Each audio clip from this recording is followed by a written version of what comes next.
Hellion Hound just subscribed for 7 months. Dicks balls shades boobs balls ass.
You know, I think all of this music that's been playing this morning has been very apt.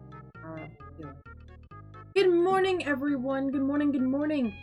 Hellion, you're first in my chat. No one else was first before you. Followed up shortly by Mike. Thank you guys both for being here before stream even started. Hi, thank you. Good morning. Let's see here. Factor, yes. Hi, good morning. Good morning. Welcome in. Hellion, thank you for the 7-month resub. You nuts, you're crazy. You're dicks, balls, tits, boobs, balls, and ass. Nice. Good to see you. Shuckweep. Hi, good morning. Mr. Man's come to say hello as well. Hi. New monkey in Balloons Tower Defense 6. No way. Huge news. Grats, grats, grats. New update for your balloons. Mitch, hi, good morning. Good to see you. Vel, good morning and happy belated birthday. Good morning, good morning, good morning. Oh man, streamer is back. Fuck. Hi, babies. I know, y'all need to go. You. Except the bird. They can wait because they never actually do anything. They just want to lay in the sunshine. Yeah, it's time for everyone to get out. Get out! What am I opening? This one? I think so. Okay, and then I need to set the games because I wasn't able to do that. This one, and then you guys can see my counter. So I have to do this for each of the games. I need to, whatever it's set to, I need to change off and then change back to it. So it will detect the correct window, and I need to do it for each day. Ignore the blue elf that you just saw. Ignore that part. Welcome to Holy Fire Stream now. Fuck off. Oh man, tranquility gone. Thank you for adding blue, Hellion. Okay, we should be ready. Good morning. Everyone's having a great day so far. Well, okay, one of the games is not gaming. Yeah, okay. Yeah, don't forget your shiny rolls, everyone. If you get 892 or 4096, it does get you a gifted sub to the channel. If you're mod, you get an extra roll. If you're subbed, you get an extra roll. If you're VIP, you get an extra roll. Do we have 2 bloods now? Why do we have 2 blood?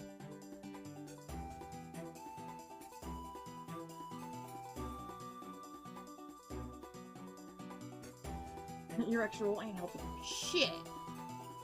Well, at least we tried.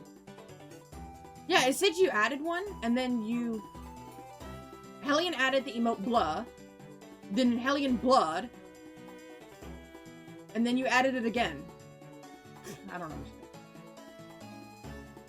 Who pinged me? I need to get all these pings out of the way first.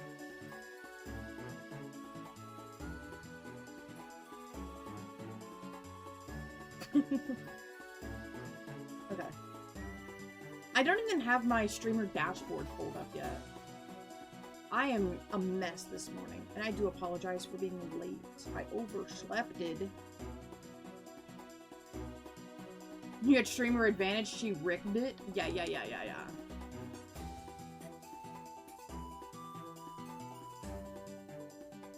Tried adding it, but it didn't show up on your end, so you removed it and then re-added it, and it worked. Oh. Hey Rainbow, good to see you. Hi. Hope you're having a swell time. Surely we're gonna make up for me being late by getting a shiny today. That's what happens, right? We get a little bit of leniency for the streamer. The game understands that I have been playing Pokemon non-stop this weekend and deserve a little bit of a sweet treat. Deserve a little bit of a sweet treat. Stream manager, there it is. A swell old time, even a sweet old time? No. Surely. Ah! Any Borbs? Oh, I would love to get some golden Borbs. Hey, Blood Moon, how's it going? Ah, I haven't even rubbed the sleepy from my eyes yet. Oh my goodness. Like, I realized the time, checked my messages, and sprang out of bed. I've not eaten, I've not taken my dogs out. I know they're mad at me for it. Barely had a chance to piss. Borb, blorb, porb, warb. And don't forget oib. Okay. Oh yeah? Oh, yeah. Is that what you think? Is that what you think? Well, you're right. The game was rigged from the start. Yeah. With that mod advantage. I also think, you got a good name for the shiny sWABLU. What's that, Valner? EP cat is EP. Oh, good. We have reversed blood into Holb. We love Holb. Oh, they're not timed with each other. And that's just sad. Hey, Casual, how's it going? Speaking of pissing. Wait, wrong transition. Swallow.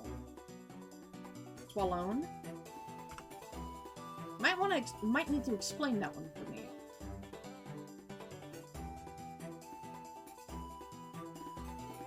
Also, in my panic, I wasn't actually looking, so I very well could have run away from a shiny and not have known. They're flipped and oh, they're reversed too? That would explain. Thanks, Val. Damn it. So... Ah! The Mountain Live just subscribed for 9 months. The Mountain Live. Hell yeah, 9 months. Hell yeah, 9 months. Hey, Mountain, good to see you. Thank you for the resub. I appreciate it. Chat would have freaked out if there was one on the screen. True, real, and factual. Yeah, 9 months. Yeah. I should know you by now.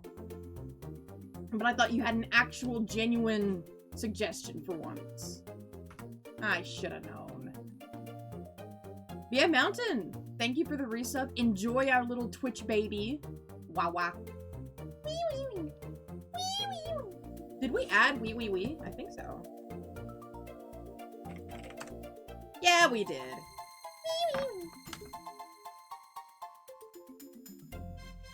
Fuck, my controller disconnected. Please, be gentle to me. Sometimes when my controller disconnects, my games don't recognize it anymore. Refresh.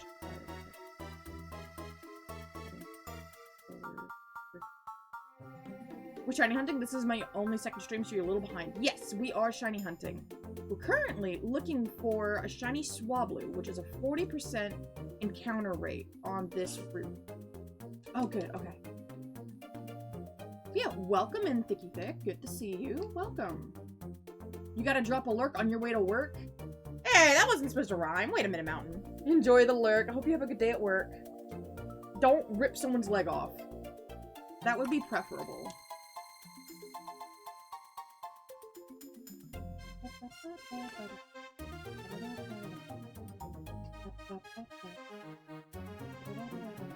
We're shiny hunting the C-dot line. Yes, we are not.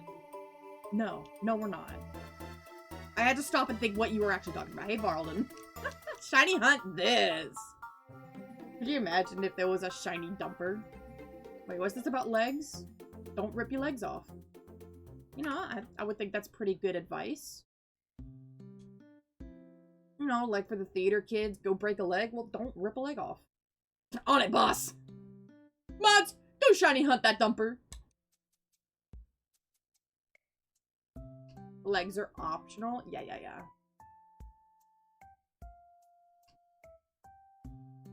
This is Sleepy Song. I don't need Sleepy Songs right now. City folk, please! Better.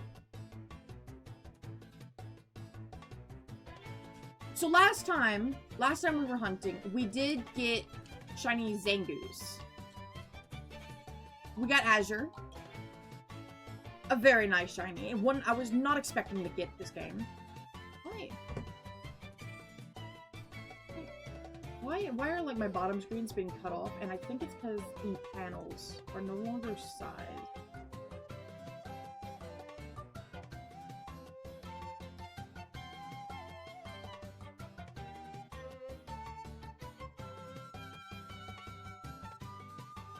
Yeah, something like that.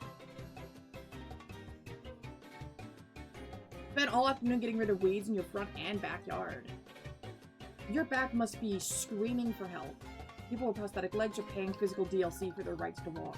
I mean, that's one way to look at it, for sure.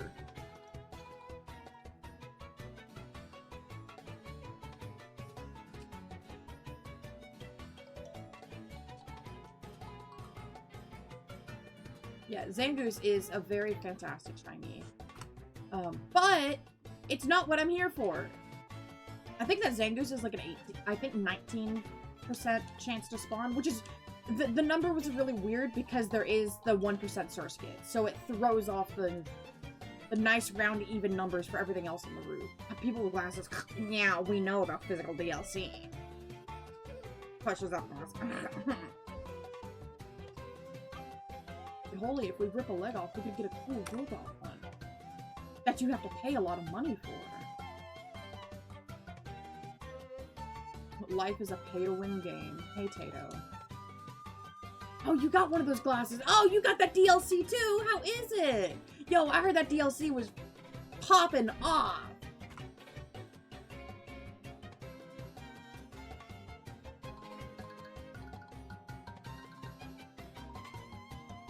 Oh, my eyes giving me trouble today. You have to pay physical DLC every 2 years for glasses. You pay rent to exist the moment you're born with the hospital bill. Yeah.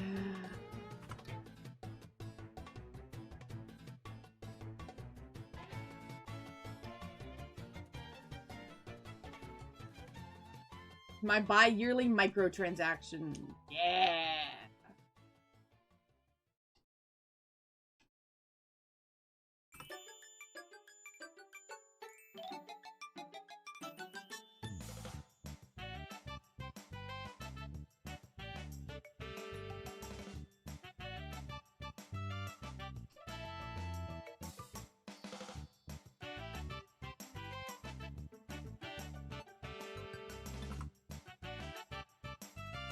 Completely spaced out. The music started playing and all my thoughts just scattered. Like we lifted up a rock and like Beatles went everywhere. Haven't had new glasses in a while. Yeah, your eyes should eventually kind of settle at a prescription. Mine did a few years ago. So I don't need to go every year or two. I have to get sWABLU balled today with that shiny. Yeah, I'd really love to. But we do kind of have to lock in and make up for lost time because I was late!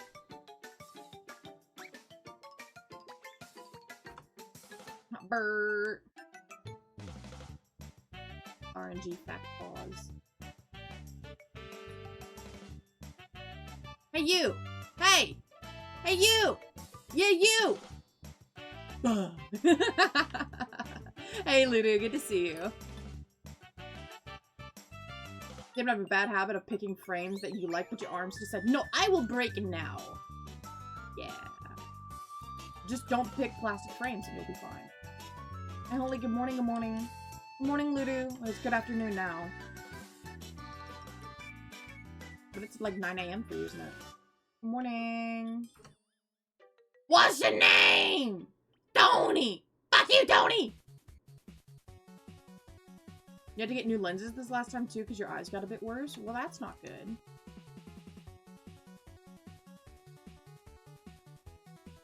You don't pick plastic, you get metal, and they just break. Yeah, that sounds like, sounds like opium right there. Fuck you, Tony! RJ learned for the first time this past year that glasses are not made with glass anymore, and that they're made with, like, plastic. Like, he felt like his world got shaken. He's been lied to his whole life.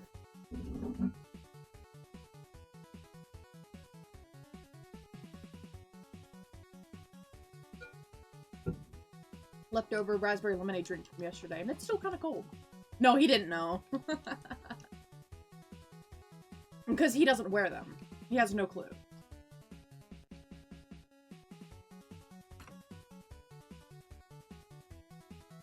If they use actual glass, it would be a lot heavier. Exactly. And I would think a lot more expensive. Don't forget your shiny rules, everyone. Rats! Rats, rats. We are the rats. Depends on how bad your eyesight is. You could also wear just literal blocks on your eyes. Yeah, I think Johnstone would have just literal blocks. Uh-oh, RJ. They're more durable because they aren't made of glass. That too. What's something else he learned? Oh, he learned that when you boil an egg for a little too long, the yellow yolk on the inside gets like a gray film on the outside because it's the sulfur in the egg is reacting. Oh, I don't know my actual prescription strength. They just don't tell me. They just went, you need glasses. Pick a frame. Alright, we'll see you later. Have a good one. But yeah, he had no idea that the egg yolk could turn gray on the outside and that it was a totally natural thing to happen. And I'm like, yeah, that's why we make jokes about it being like the computer mouse from the 80s. And he's like, I didn't know they were gray though. And I'm like, yeah. And he's like, I don't want to eat them anymore. I'm like, they're fine. Shut up. I think I was making deviled eggs that day. And they were like, the yolks were getting smashed up into the yellow paste that you put inside the eggs anyway. So it didn't matter.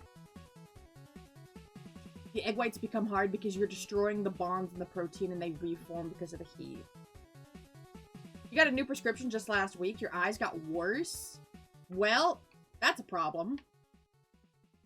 Yeah, the first time you saw yolk go gray, I was like, ugh. I've always known yolks can go gray. Are you guys, like, first experiencing this New World DLC? Like, this is not a fresh spawn. You guys have just been out of the loop. You've been playing other games this whole time.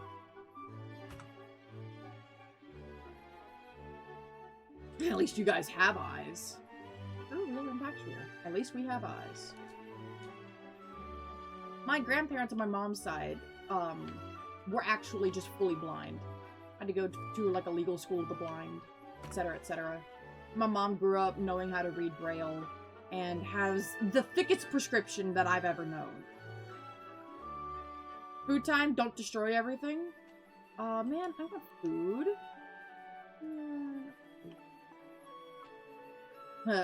Skill issue? Little bro can't have eyes. Skill issue. L plus ratio. If I don't wear glasses, I may as well not have eyes. Don't care. Thin enough. Stay mad. Skill issue. Cope and seethe. L plus ratio.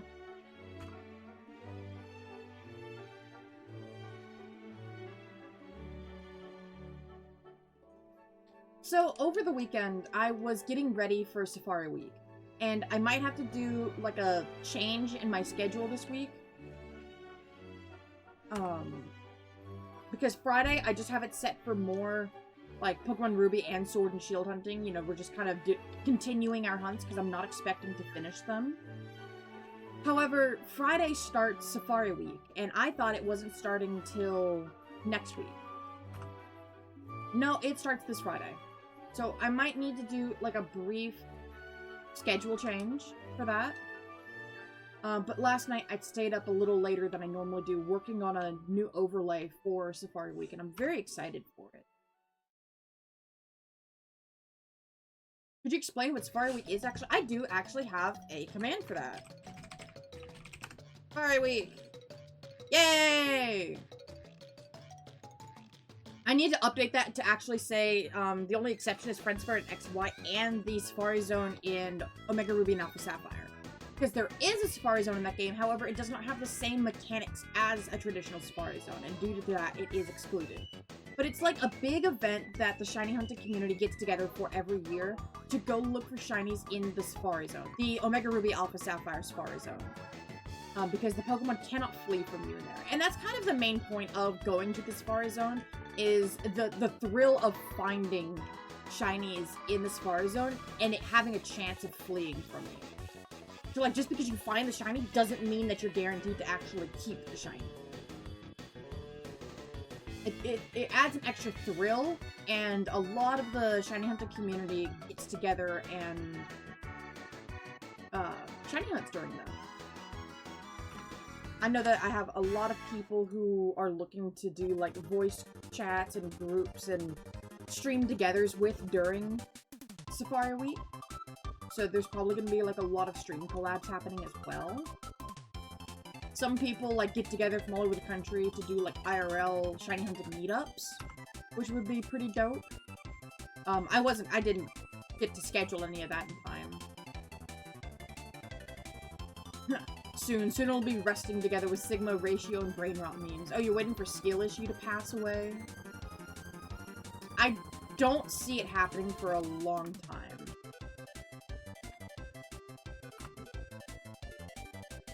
I think that is going to be one of those that just kind of hang around.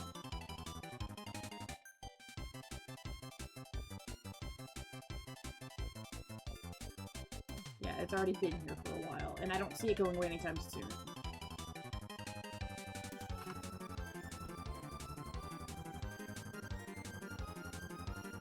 I'm glad Sigma's passed away. Skill Issue is just the natural evolution of the diff meme. Yeah. Yo, we just built different.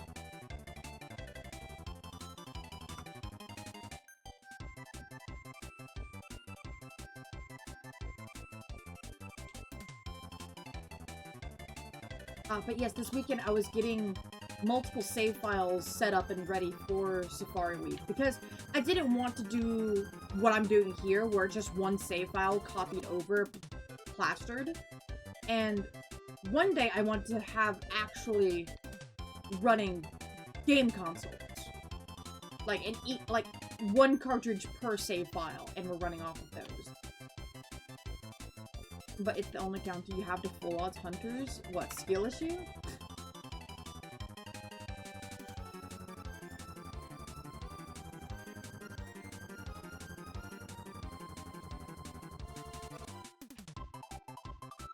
Well, that's the thing about shiny hunting, is that it's not a skill. It's a test of patience, and, patience, dedication, and, frankly, stubbornness. There's no skill in shiny hunting at all, in my opinion. Have you ever caught a Pokemon before? Then you can catch a shiny.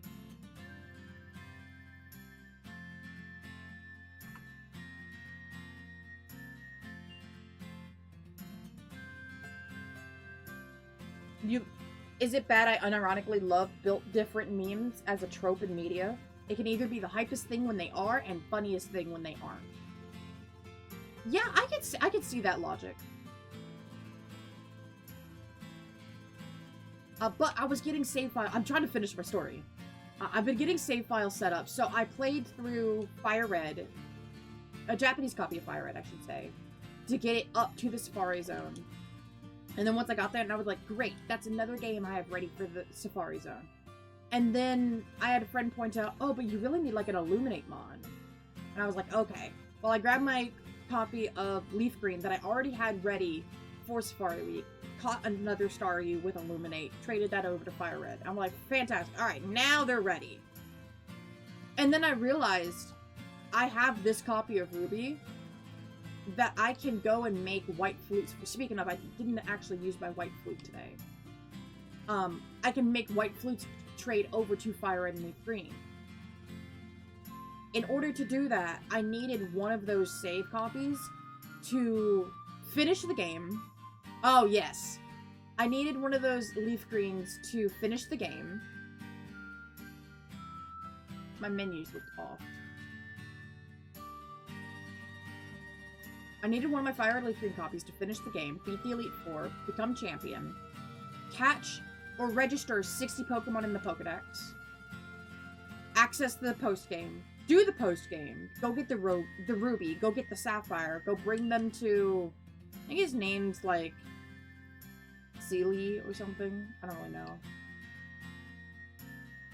Go give them to him in the Pokemon Center so that he can slot them in the machine. You fight Team Rocket again. Hey Malbex, thanks for the head pats. You give them to... I just want to call him Celio. I don't know if that's actually his name. Give them to him so he can slot them in the machine and unlock the ability to trade with Ruby and Sapphire. Yes, you have to beat the game and do a bunch of post-game and catch half of the Fire and Leaf Green decks in order to trade with Ruby and Sapphire. Ruby and Sapphire, you can just trade right out of the box. You can literally run out of Little Root, grab your starter, run to Oldale, go in the Pokemon Center, and start trading. It's ridiculously fast. So I decided to do that with my copy of Leaf Green because it had a Blastoise as the starter pick, while Fire Red had a Venusaur. Venusaur would have struggled to solo the Elite Four by itself. I'm mostly thinking of the champion because the champion would have Charizard, it'd have Pidgeot, it'd have Gyarados, it'd have several Pokemon that it would struggle against. Blastoise didn't really have that problem. We struggled a little bit with Lorelei, mostly because of Body Slam, Confusion, Infatuation, Sleep, like a bunch of status that was just really annoying. So I got the game to the post game. I got everything ready. I was ready to trade. Look over at RJ. I said, hey, do we have a Game Boy Advance link cable? And he goes, I don't think so, no. Because RJ played by himself growing up. He didn't trade around with friends. Like, he had, like, a summer camp he would go to and play with friends, but at that point, they already had DSs. They were playing, like, Metroid Prime Hunters together through DS Download Play. They didn't need cables. Hey, Opticream, Peach is playable in the Mario titles. Pauline's now a DK title. Where's Daisy in a Yoshi title? That's actually a very valid question to bring up. When can we play with Daisy in the games? Other than, like, a collab game like Mario Kart and a sports game. But, welcome in, Opticream. Let me finish this real quick. Oh, you could play as her in Mario Wonder? That's fun. I've never actually played Mario Wonder. But, so, I go running around looking for a GBA link table, right? And I'm like, I know I've seen one. I grew up with one because a friend gave it to me. They were like, oh, here, we can use my link cable. And then after we got done trading, they just said you could just have it, you know, whatever. And then they ended up moving away, so even if I tried giving it back, I couldn't. I had a link cable with them, and then I also had a GameCube link cable. Well, those were back at my parents' house, right? If we still had them. So I'm running through the house, tearing things up and down, and then I remembered seeing what I thought was a Game Boy link cable out in the garage several years ago, before the pandemic. And I was like, oh god, trying to find it out in the garage? I don't even know where it's gonna be. I opened up the garage door. Right there at my feet was the toolbox I saw the cable in. There was the cable. It was literally right there at the front door. Oh, sweet! I grab it, I pull it out of the box, and it is covered in cobwebs and dead leaves, and the ends are all busted up, and it looked like it got rat chewed a little bit. Or like one of the dogs got a hold of it and started chewing the end of the cable, and I'm like, oh, that doesn't... Well, we'll try it! And so I clean off all the cobwebs and the leaves and everything. I check, make sure all the pins are there. The pins are all there. That's all I was worried about. I go to my Game Boy, I start pushing it in. That thing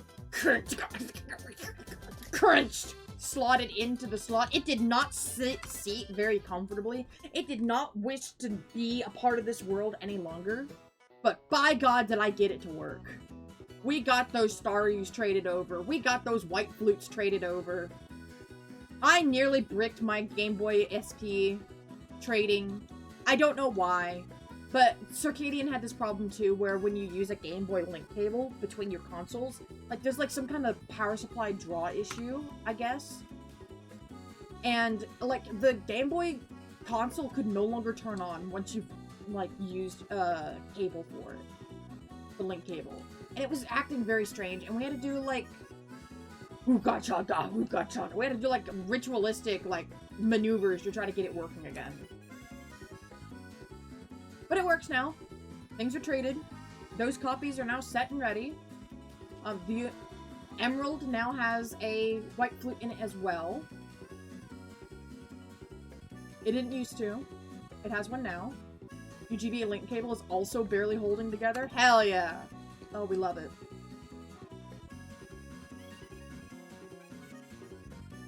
Now my only problem is, I did all that work to get all these save files like set and ready to go, and I have no way to actually play the cartridges for you guys. I would just have to rip the save files off and play them as I'm playing them now through a program on my computer.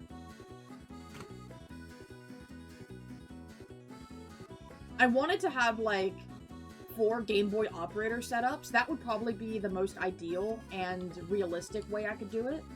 I only have 1 Game Boy operator. Oopsie. But I use that to pull the save files off of the cartridges. And I can have those ready for Safari Week. I have 2 Game Boy consoles. I could try to find my DS Lite. And maybe I could pick up a 4th one. Point camera at the game consoles and play them all individually. Sounds like a nightmare and scuff. Because they wouldn't have like, they're not controller modded. They don't have like a Bluetooth receiver or anything in them. Nothing. And I looked into it last night because when that Game Boy wouldn't turn on anymore, I thought the battery was capped. So I was looking into like replacing the case. I was gonna get a new battery. Oh, might as well do an IPS screen upgrade for it. And it was starting to look like $120+.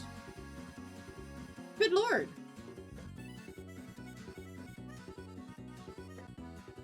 And at that point, I can go buy a Game Boy SP off of eBay for like 60 to 80 bucks.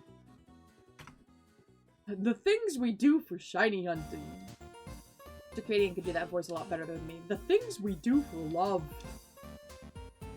You do voices really well. Who keeps pinging me?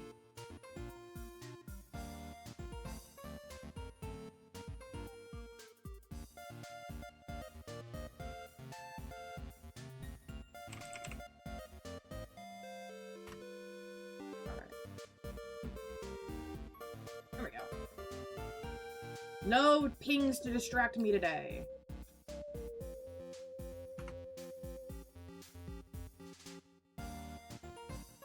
I really hope I do get this sWABLU quickly because I am tired of this route.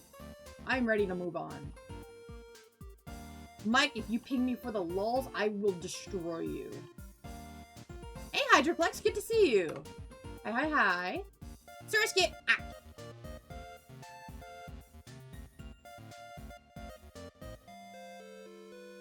How's it going? It's going good. I overslept this morning. So we're running a little bit behind, but we ain't doing too bad. It could be a whole lot worse today.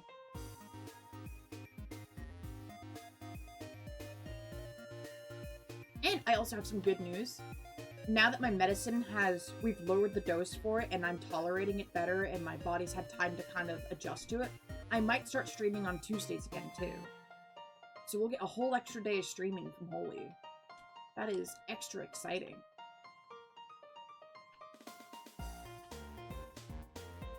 I might start doing that next week for Safari Week. I want to stream the entirety of Safari Week. Like every day.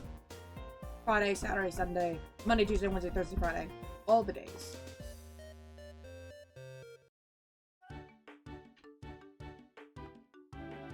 I just don't know if my body can handle that.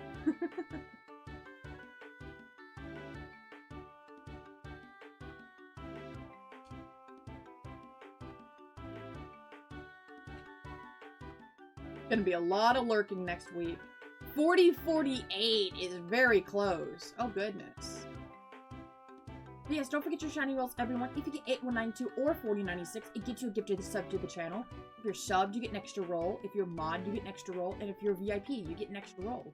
Good luck, my friends.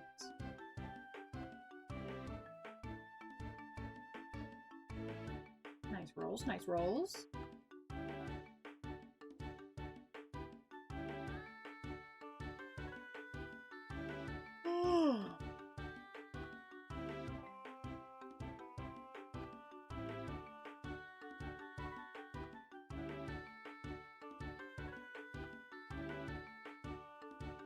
Messed up that top right game a little bit.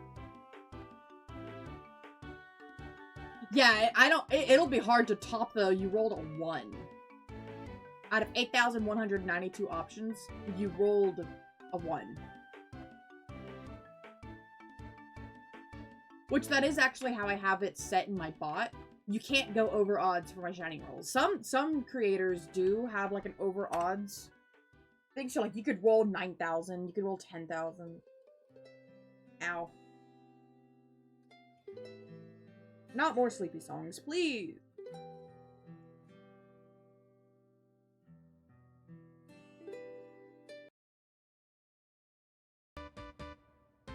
Yeah, here we go.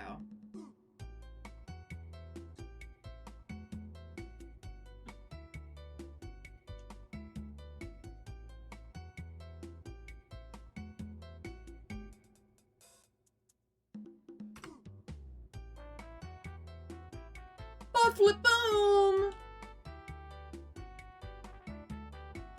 Little please!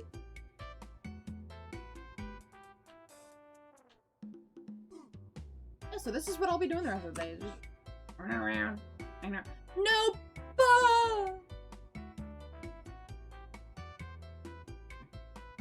That just looks very badly cropped. Thanks, 7TV.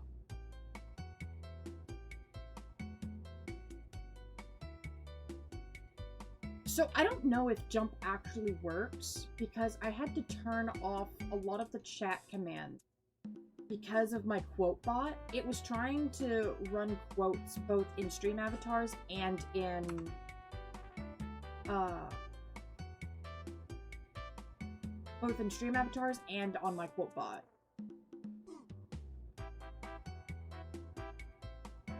I don't think the cat's liking the heat too much. I don't blame your cat. Hi, RJ. RJ's not home. RJ is not here.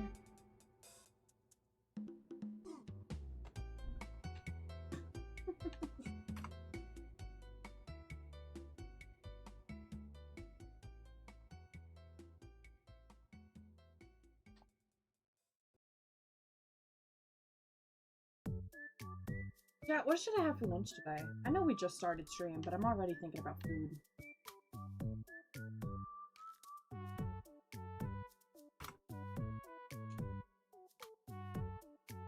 Tacos, chicken.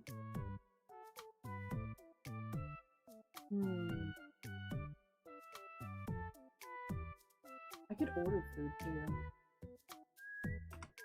Hamburger.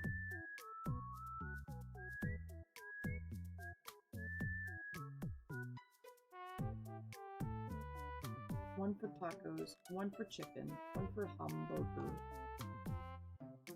Chat, are we feeling circle or burger? Hot dog, taco, hamburger? Where did hot dog come from? Ludu is feeling very circle today. I can see that. Something tasty. And then I'm gonna send a picture of it to you and make you hungry at 3 o'clock in the morning.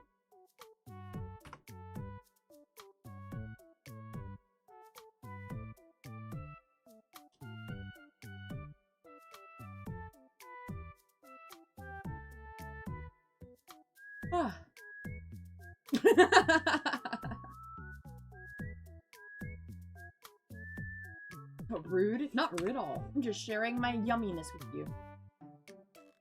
Just sharing my yummy foods.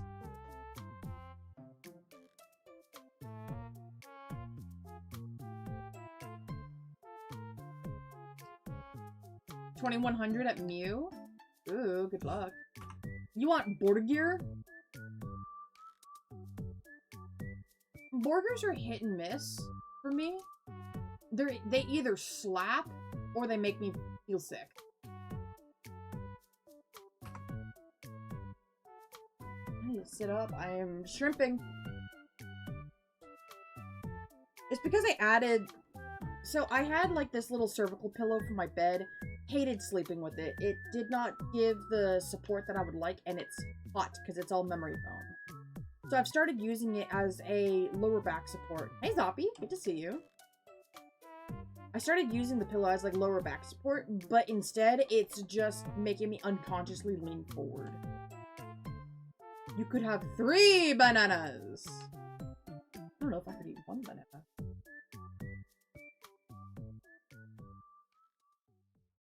Hey Shep, good to see you! Hi!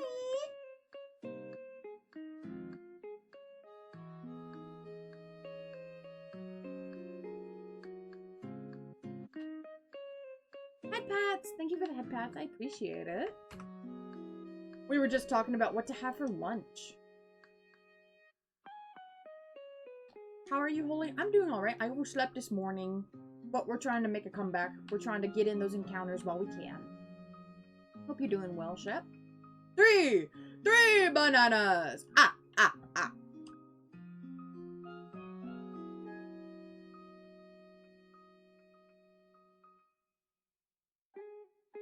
No, of course I named my bot because of the 1 bit over at Ludo's. Because Ludo's not the only one. I've had multiple people accidentally slip up and call me Holy Fire Fart. And so when it was time to make a bot, what else would I have named it? Yeah, no, Ludo's not the only one.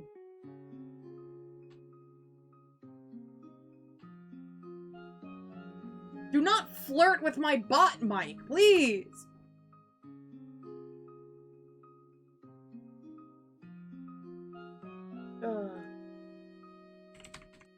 Let's go look at DoorDash.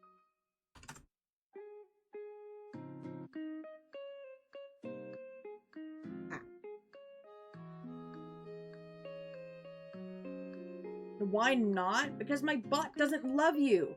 It can't feel love.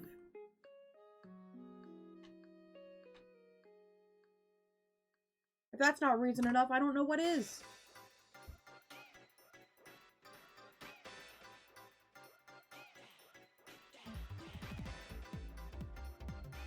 Bats, thank you for that, Bats.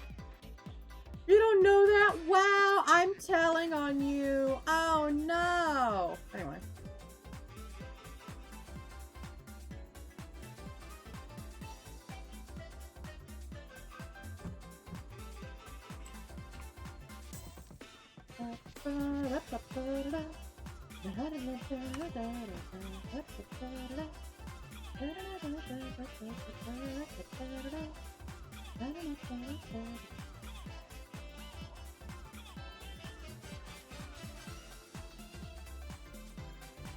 Can you imagine if it responded? Oh.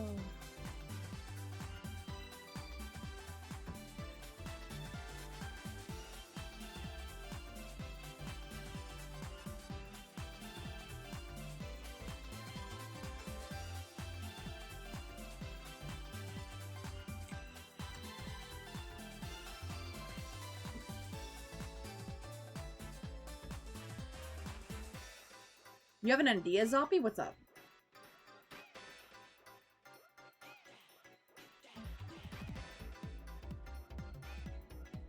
What do you mean it's cheating?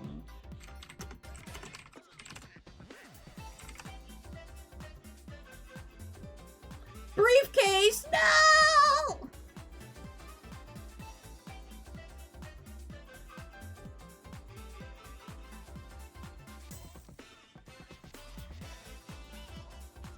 No, at any time I can go and chat from my bot.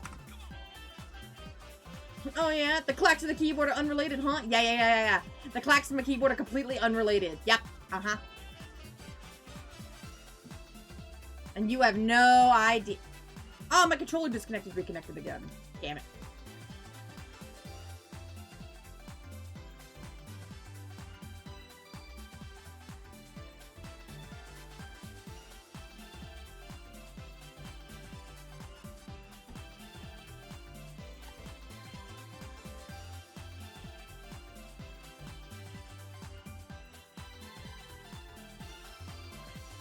Well, it's doing the thing where it can't detect my controller anymore. I hate it. I have to close all the games. Alright. Please hold. And we're gonna pop over here. You guys probably haven't seen this screen in a long time.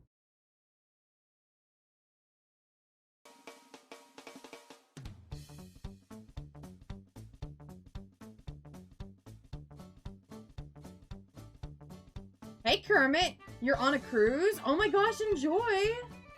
We have a good time.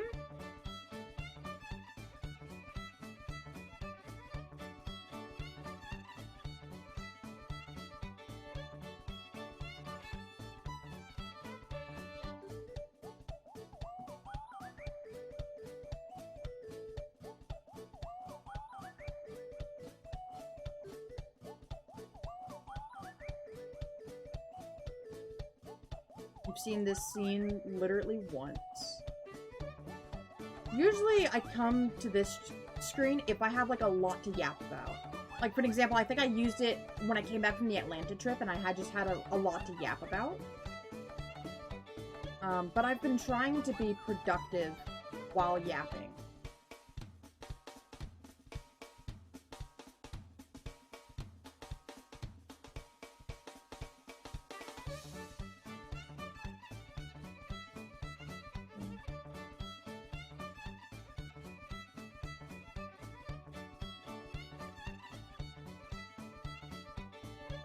Getting the controller configured.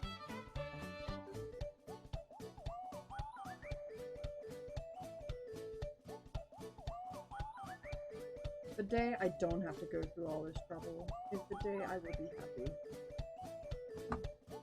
What happened? Oh, yapping time? I had to go and fix all my games.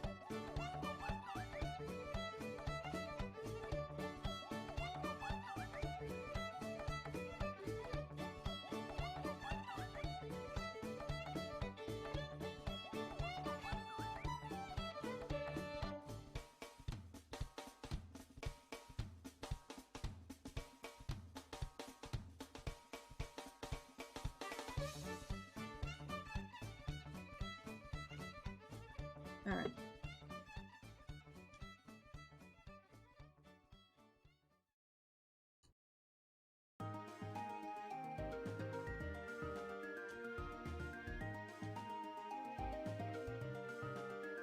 Alright. Let's do this again, shall we?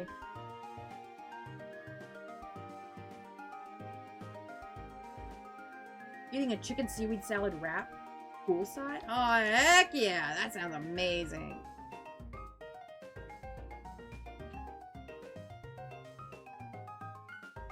There we go. Alright. Everything's working as intended now.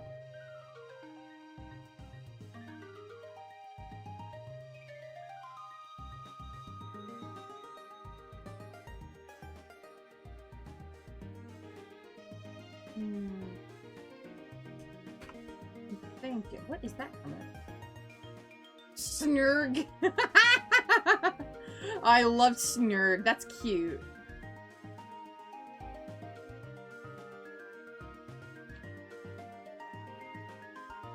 I'm looking at all the different local food places. This one's considered a customer favorite. Hey, Poker. Hey, nerds.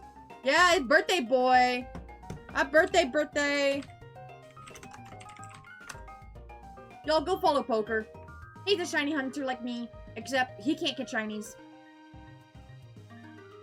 Poker will probably be doing things for Safari Week as well. We might even be in voice calls together. You never know. Go love and support Poker. Poker's probably at work with no audio. He just wanted to come in and call us nerds.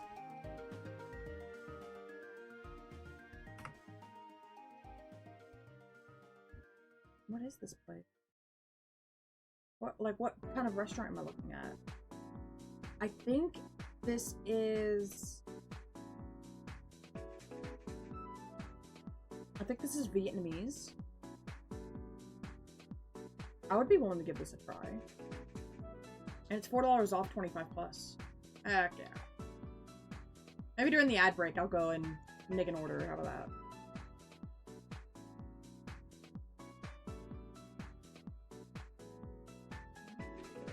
I've made the mistake of putting my DoorDash on the screen.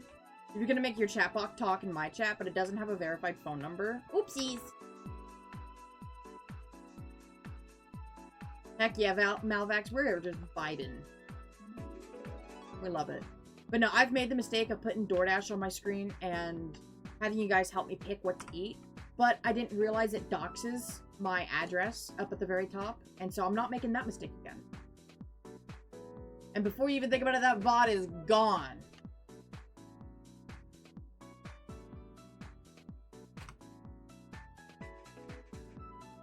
When did I do that? Like a year and a half ago? That was forever ago.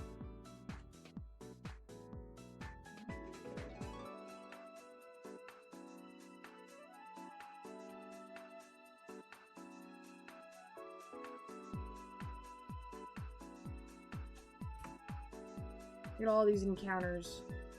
And no shine. Meanwhile, me sharing my exact coordinates with people. If you feel comfortable doing so, have at thee. I do not. Definitely want some of these spring rolls. They look really good because it looks like they're using like the rice paper, and it's got like the shrimps lined up on the side of it. Oh.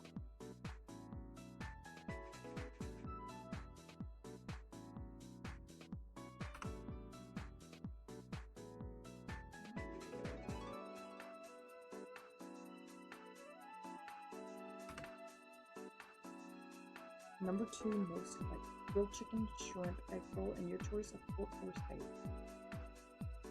There's no sauce.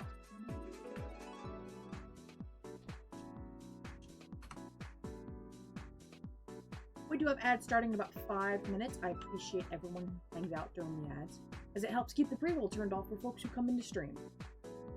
And setting them once every hour is the minimum I can do to keep those pre-rolls turned off. Also helps support the channel. I appreciate everyone hanging out. And I will see y'all on the other side of it.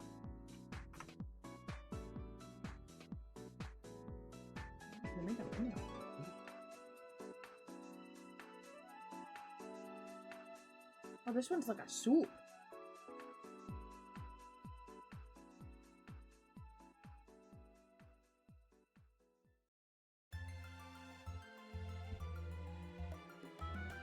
Ah, Amity Garden. Ah.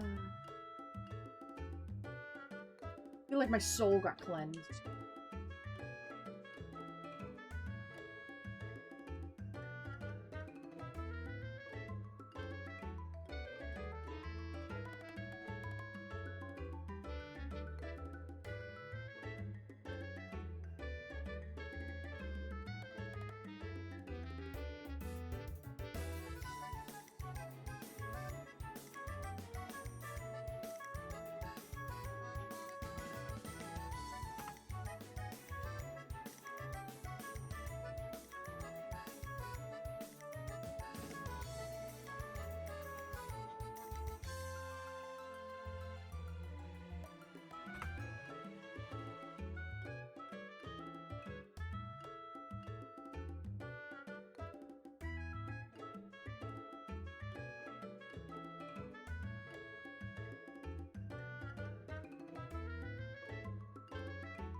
There's something later, larger than Warlord in stream avatars.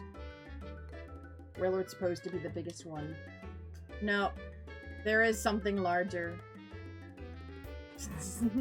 Slash joking, yeah.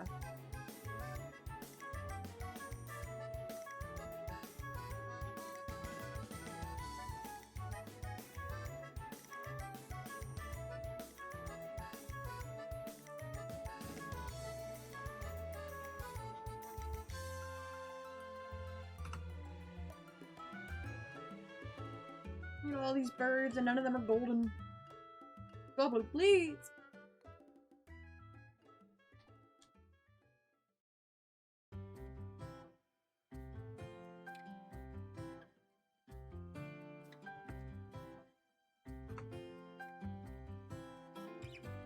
Golden 3.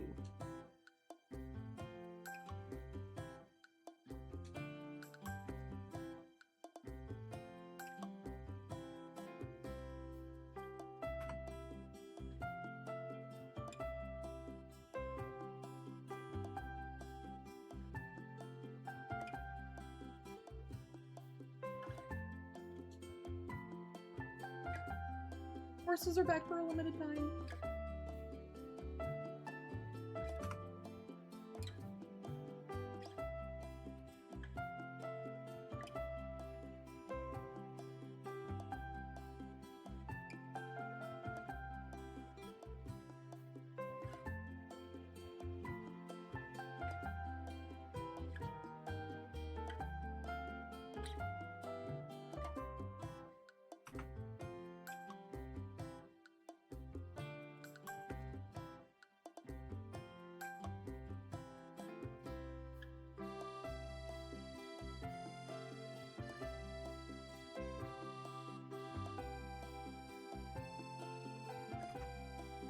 You're a force and spirit. You're a just Fat horse.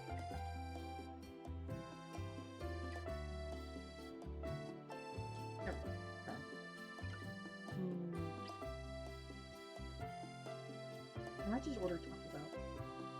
Simple and easy.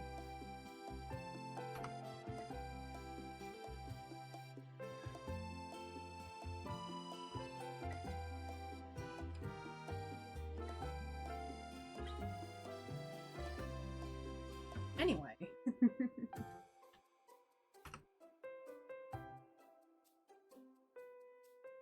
Did I get to see your new model? I have not. Wait, which one are we talking about? Are we talking about the, like, the really nicely drawn PNG tuber you have that I've seen in your clips? Hey, Polly! Enjoy your lurk. I appreciate you hanging out. Good to see you.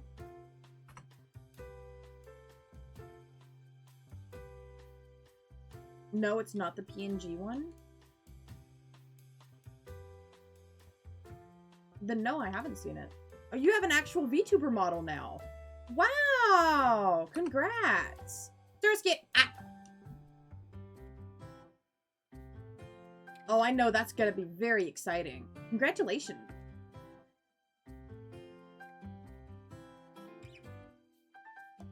Welcome to having your every move tracked on screen.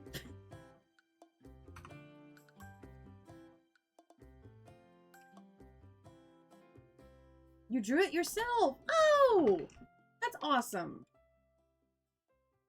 Alright, we do have ads starting. I'm gonna pause while I'm going to order some lunch. Unfortunately, I need to use my phone for this. My phone is my camera. You won't see me moving during this. Oh, I need to let my dogs out, actually. Oh, Nippy, I'm sorry! I just ran over your footsie! I'm sorry, sweetie! Well, you should have been laying behind my chair! I'm sorry! Oh my gosh! Yeah, I'm sorry. Do you need to go outside? Yeah, I'll take you. I'll take you.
Alright, they got to be let outside.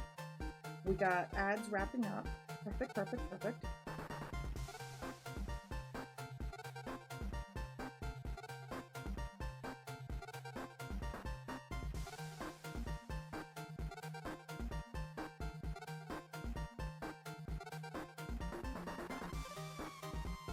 I'm just making a filler really quick.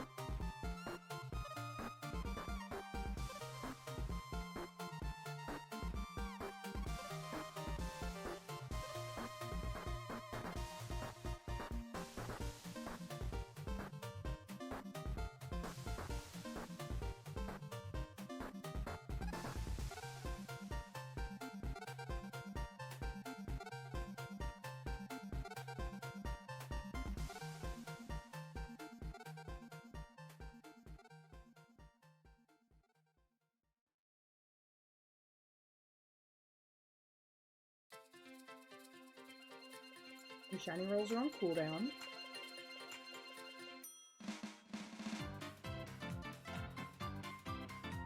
We're getting coconut malt, fantastic.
Vista, good to see you. Hi. I am just placing a lunch order really quick. I don't need any sauces.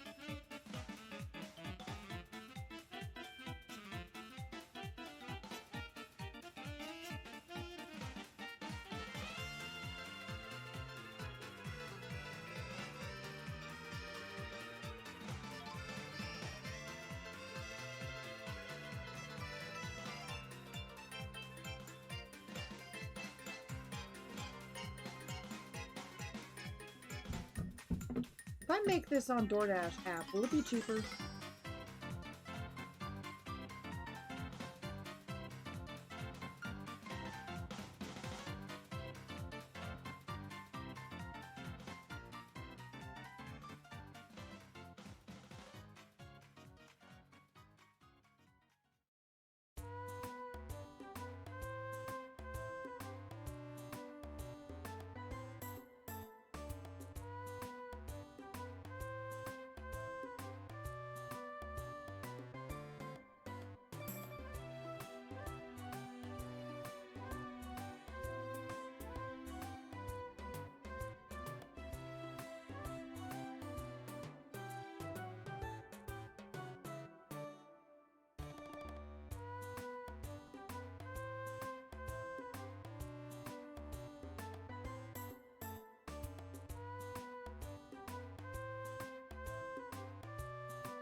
Okay, it would be a little cheaper.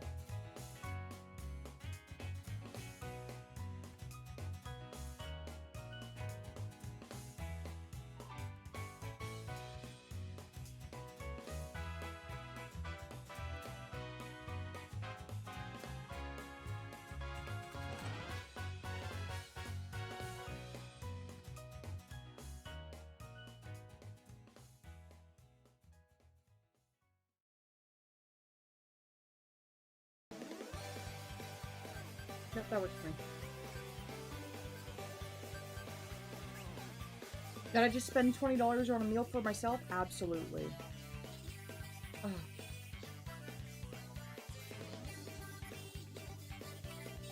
Okay. We can have the camera back now. There we go. Hey, Yogi. How's it going? You're resting up today.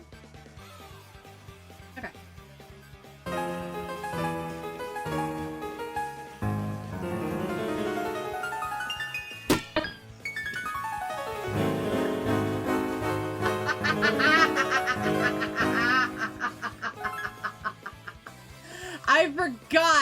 I forgot that was...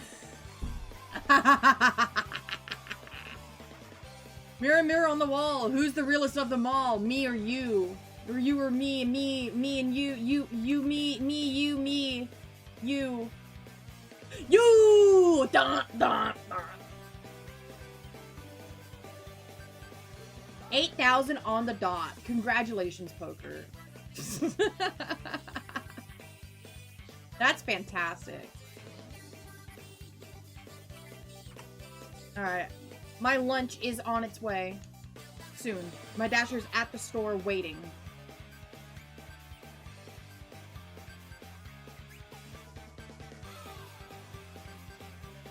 The 4016 almost got you. Yeah. It just needed to be 4096. Or 4092. 8192 or 4096. Okay.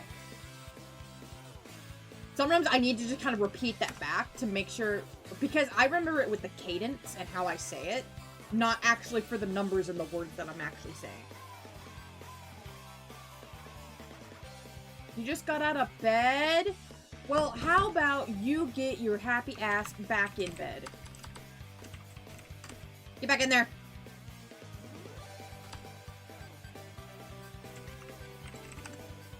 Get back in there!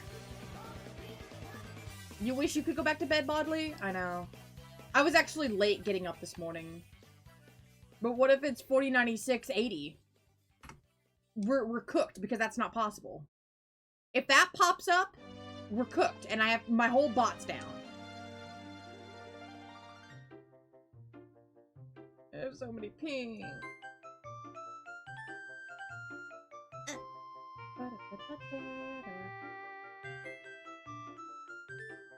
Oh, minus 80?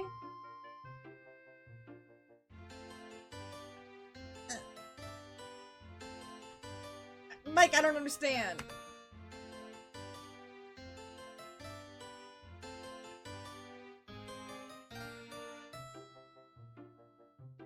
Soon, Balmer, soon. Less than a minute.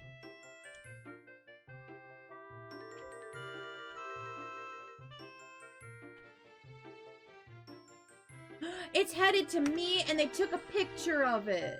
They took a picture of it already? Normally they take a picture of it when they leave it on your doorstep.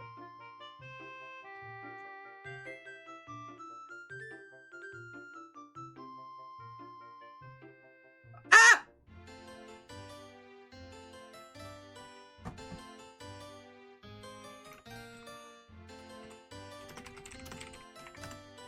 Yeah, he sent me a message via chat box. Oh, I love that. Mirror, mirror on the wall, who's the realest of them all? Me and you are both tied. That's fantastic. Congrats on winning this very real poll.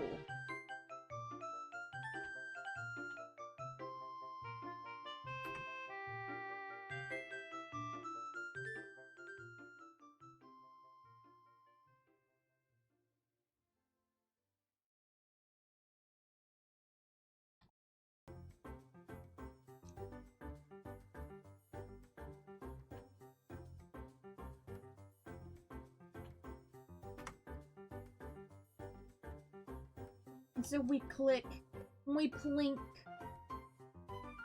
and we try to stay sane.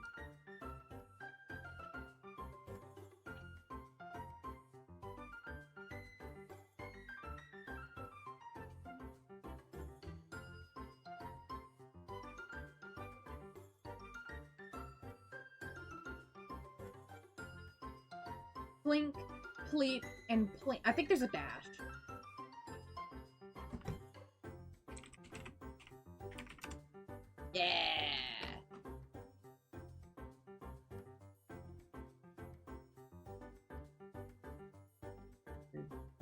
I've never had, like, a DoorDasher message me via chatbot. I don't think I have a meat.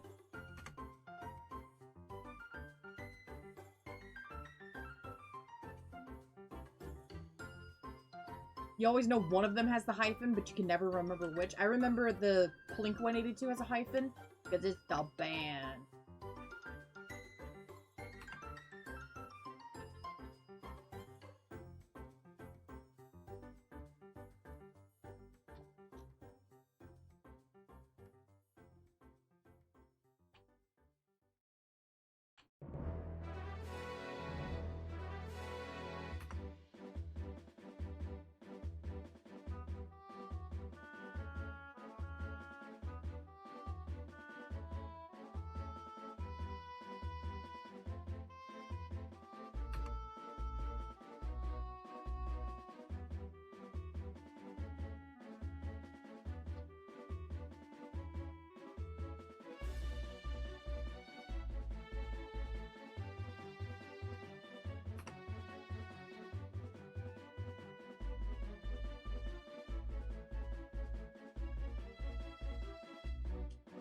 I need to go back to finish Ocarina of Time.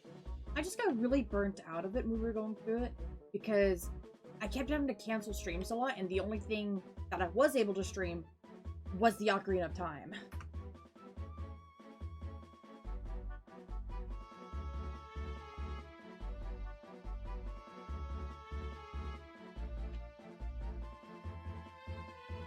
One day I'll bring back the chat-voted variety days. I just need to get settled back into streaming regularly again. Then we can open them back up.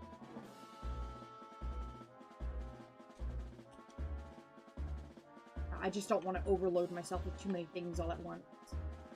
If that makes sense.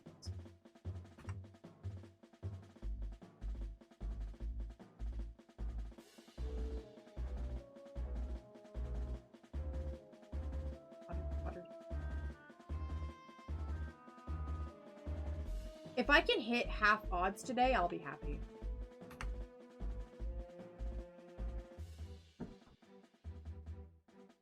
Oh, my back.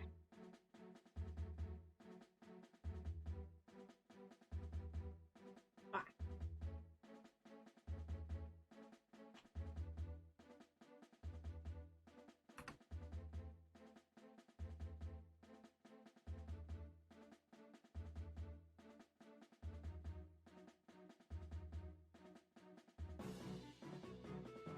I thought the song stopped. I got jump scared by my music.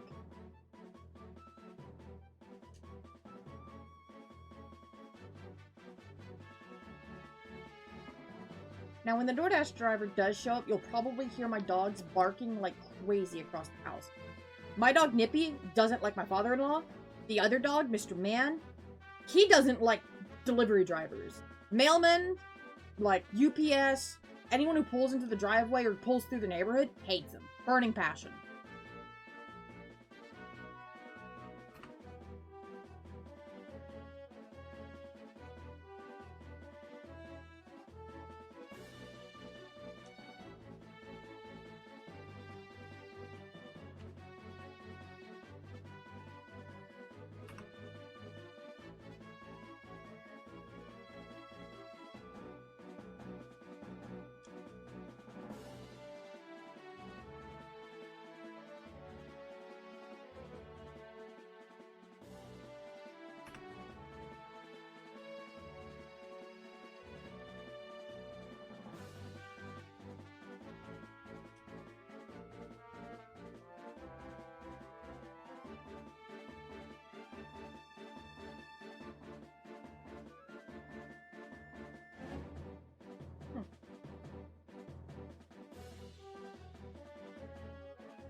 There it is. I told you. So I will return.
I'm a fan.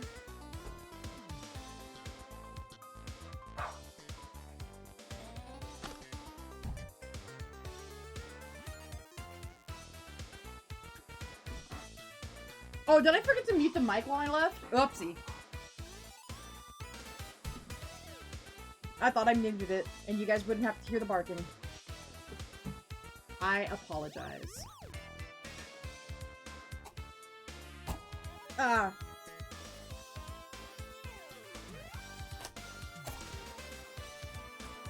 Oh, when they put a sticker over the top of your drink, they're like, oh, we didn't, like, stick our little fingies inside.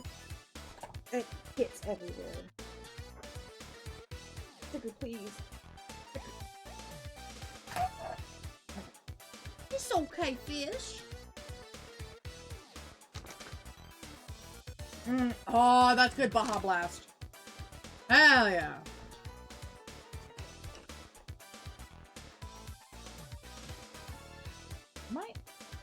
Oh no, it's Nippy's fat ass on my cable. Okay. I'll give you some pets. How about that? Little Taco Bell fiend over here. Yeah, you. She has eaten whole Taco Bell soft tacos out of the bag before. That's sneaky feeding.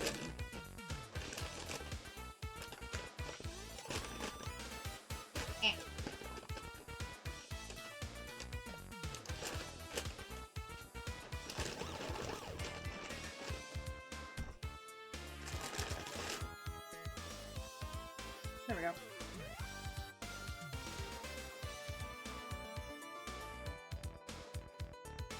Now we can take bites in between encounters. Get off my cable. There.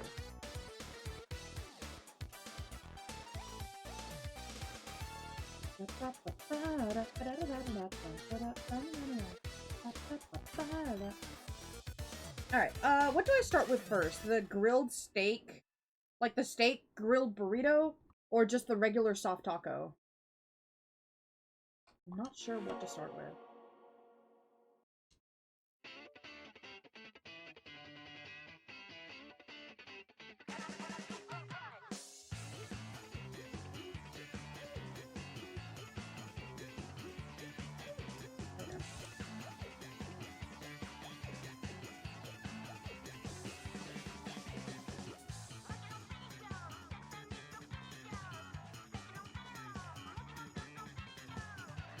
Mix them and kill them both. Just like giant extra big bite and just... I don't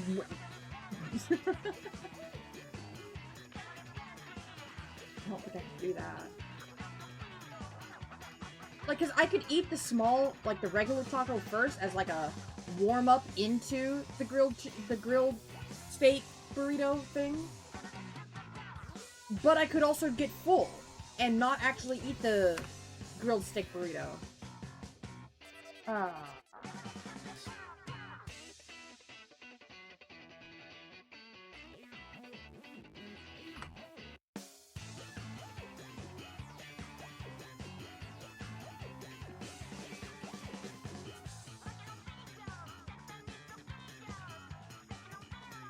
Oh, good. Him barking across the house with my door shut is not picking up on the mic. Or at least it's not picking up in OBS. If I was in Discord, it probably would have picked up. Hi, Factor. Welcome back. Kill me? No, because I just got Taco Bell. I can't kill you when I have Taco Bell.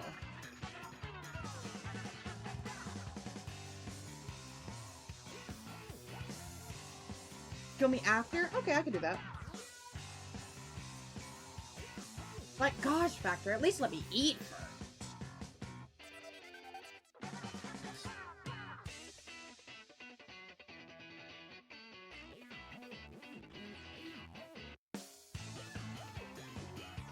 Waits to die. Yeah, just like sit there and wait for it.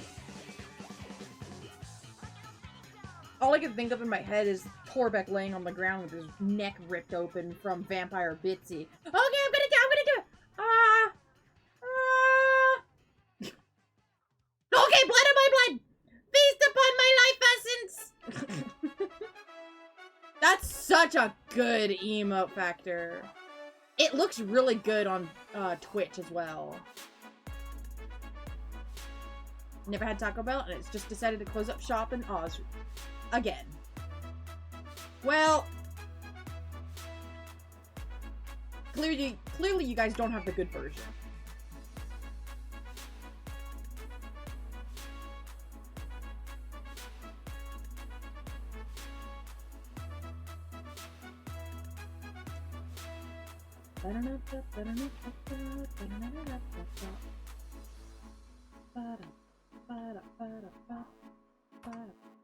You can credit Mitch for the slow blink.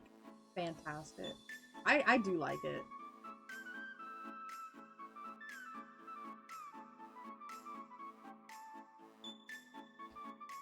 Alright, I think I'm gonna warm up with the soft taco first. Eat while it's hot. Oh, do they, like, toast the tortilla a little bit? Ooh, fancy. Maybe they just have better fast food Mexican. You're not huge on Mexican as it is. Well, I don't know if you guys ever really had true Mexican over in Australia. Kind of like how, like, in America, we're not really gonna have true, real, authentic Chinese, Japanese cuisine.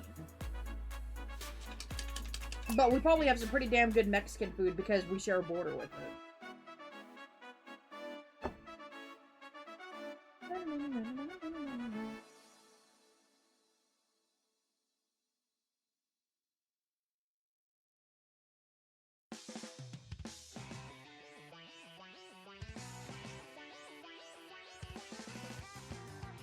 Okay.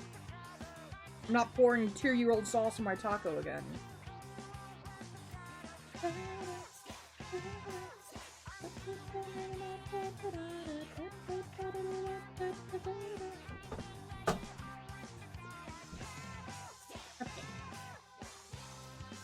La la la la la.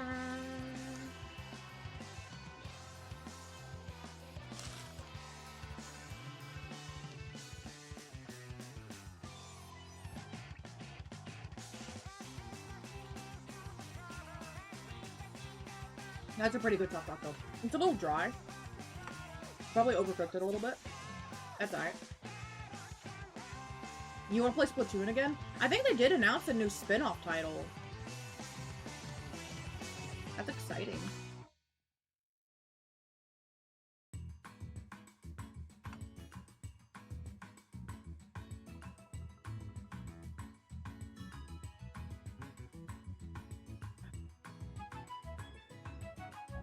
This song reminds me that I need to go back and play Sun and Moon again. You announced a new Splatoon thing? You did, Mitch? You specifically.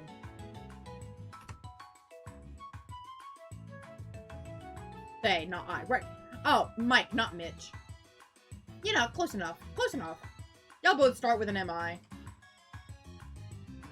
Excuse you. Oh, sorry. Did I hurt your little feelings?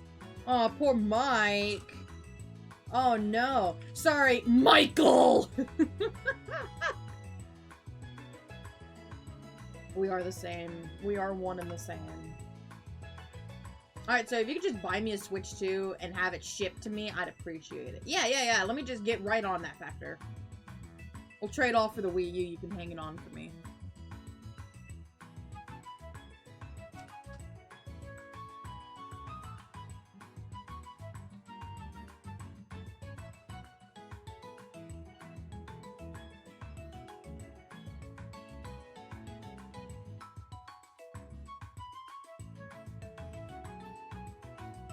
Mike, short for Michaelton. Mike-ander. That didn't work. I was thinking of Alexander. That didn't work. We're Holy Survivors. We need to set up a Survivors meeting. Listen, I just kind of feel like a parent and I swapped up some sibling names. Listen, it's okay. It'll be fine.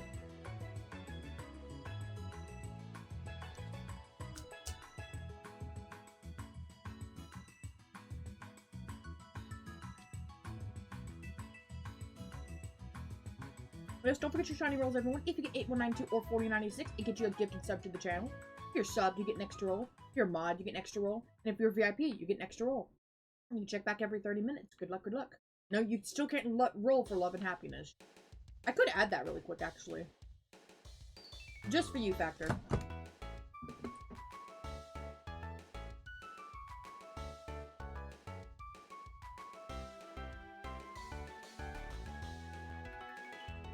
Add Factor's roll. Triggers. Quit. Chat. Back message. Is that right? No, it has to be core command.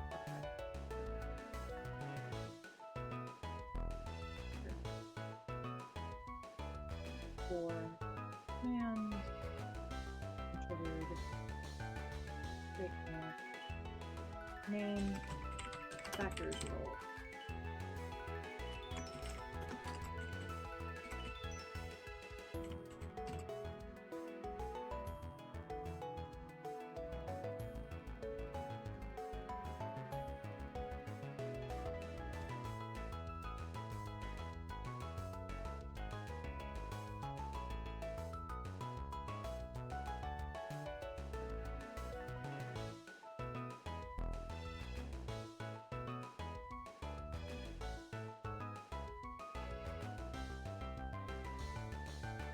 And then sub-actions. Hang on. Twitch reply to message.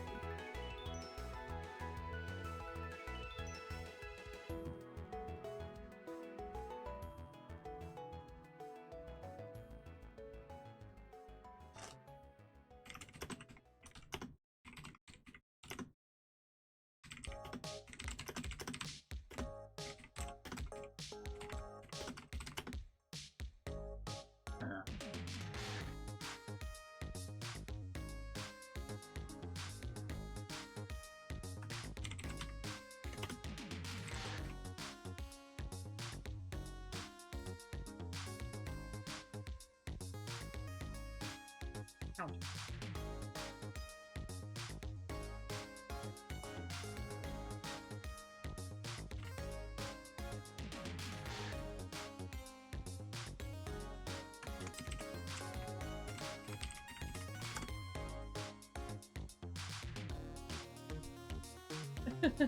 Alright. There you go, Factor.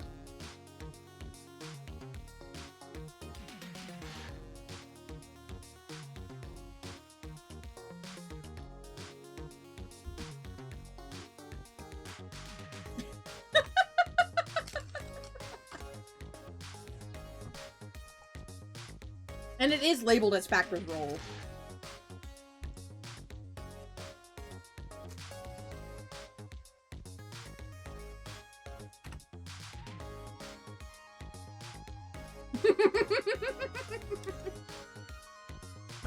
You can't fucking please him.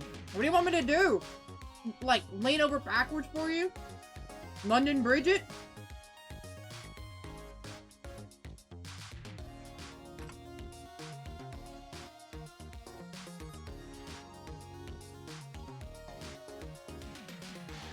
Also, I don't think cap should matter with it. Like, if I do capital...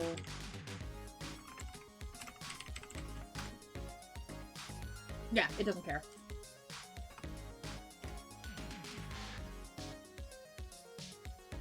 God, that Baja is so good. So, what were you guys talking about while I was making that command? Actually, Mike is short for Mikhail. It's not the worst thing you've been called. I've been called Rex by your grandmother before, and Rex was a dog that died in 1967. That's pretty bad. Yeah. Yeah, that's pretty bad. The only thing I'm gonna call you is out of here! I love that. I'll take the sad attempts at digital happiness. Hell yeah. Oh. Where'd my music go? Where did everything go? Hello? Where am I? Found me. You found me on the tracks in Mario Kart!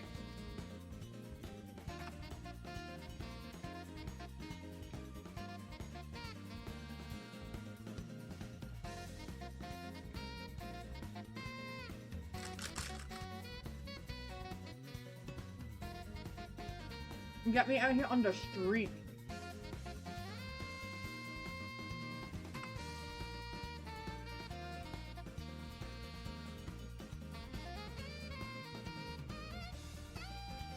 That's the fun bit. You don't know if any of us actually exist. Factor forgot his meds again. He thinks chat's real.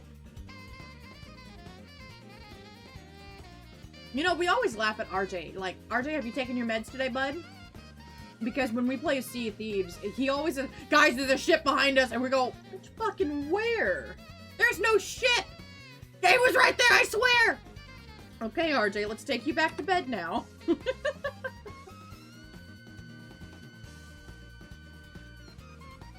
Silly Factor, chat isn't real.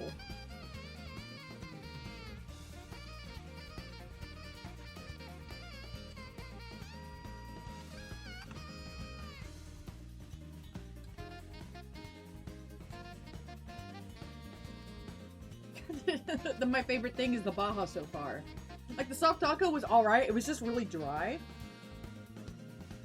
Factor, if chat was real, chat do this.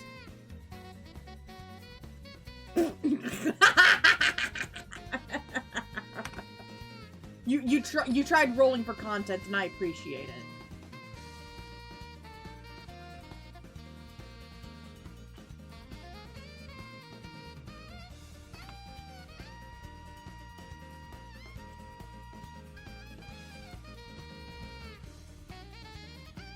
I don't have a D20 set up. I have to manually go and set those up. I don't have any of, like, the default Streamlabs stuff. No, can't play D&D in chat.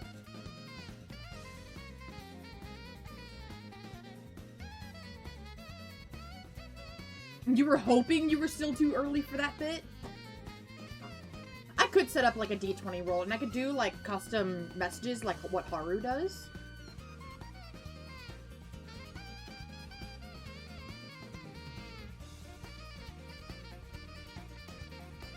Or I could just not.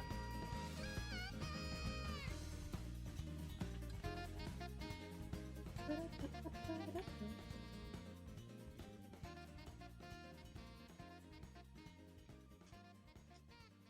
don't think I actually counted those numbers. Those.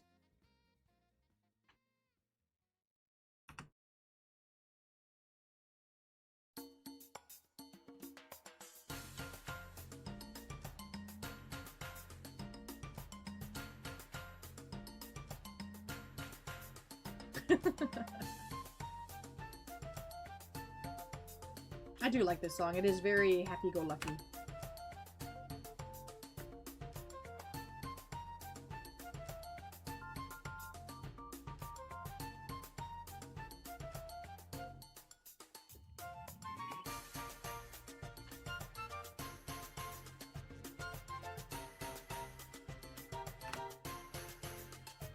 One day I'll get a hold of a better auto counter and I don't have to keep, like, you hear the, like, the cringe keyboard increment clack.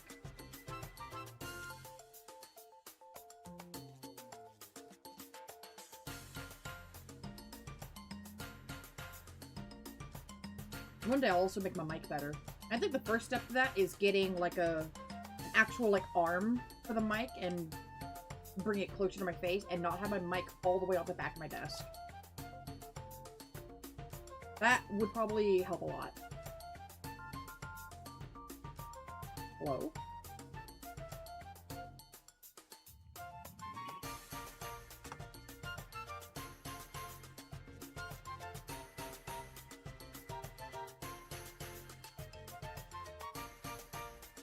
Factor can't play D&D in chat if chat isn't real.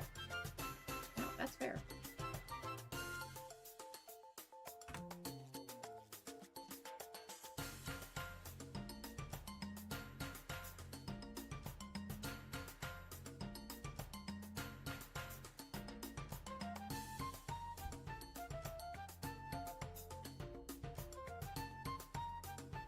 Chat, what's some weird dreams that you've had lately?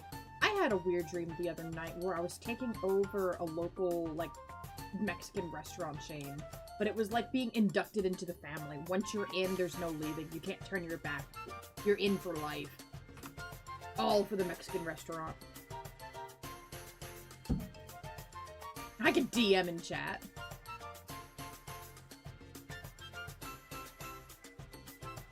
You find yourself in the corner of a tavern, worse for wear after a night of drinking. Your pockets are empty as your party comes to take you out of your spot. Please, choose your character. The carnitas consume! I don't actually like carnitas.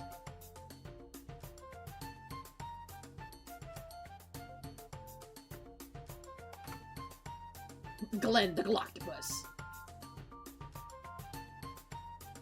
Well, shit, chat must be real. Factor forced us into existence. Yeah, Factor sure did something, that's for sure.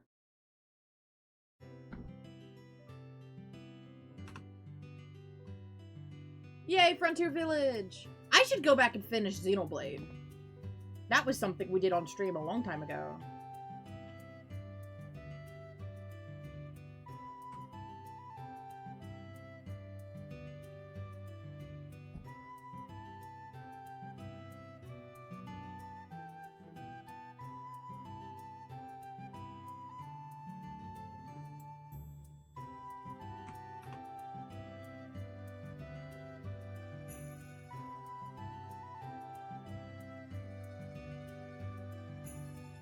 Switch 2 prices will eventually come back down.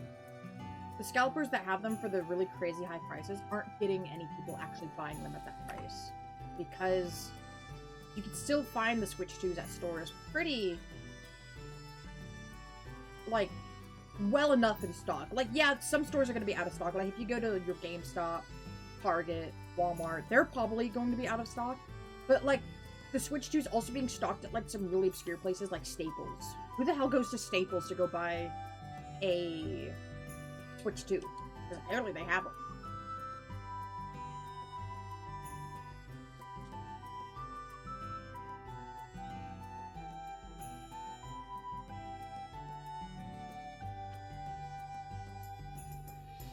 Don't forget your shiny rolls, everyone. If you hit 192 or 4096 to get you gifted sub to the channel.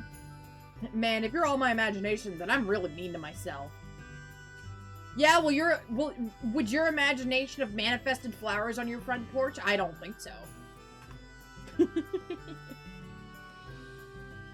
And this is news to you?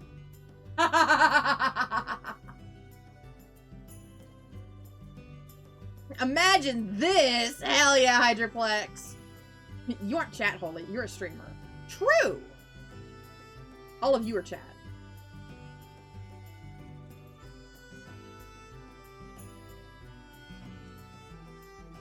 Real, true, and factual.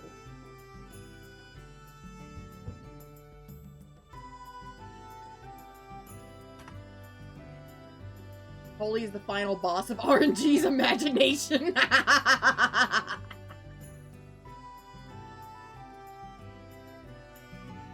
not chat. I'm Rodrigo Sanchez! I don't actually know who that is. Too late. We're real now. You made us real when you played D&D and keep up.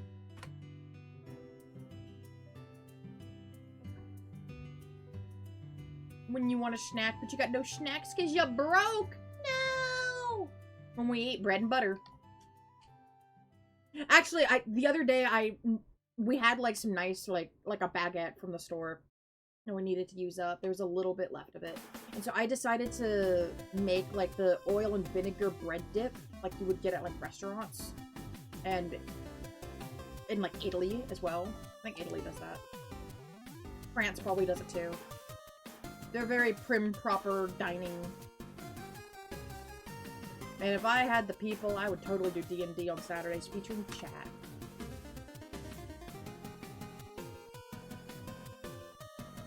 I have a hard time. I've tried D&D twice before. Both times the sessions didn't last because the first one the DM was moving out of state and we didn't get to wrap up in time. And the second we fell out because scheduling issues and we just never continued it.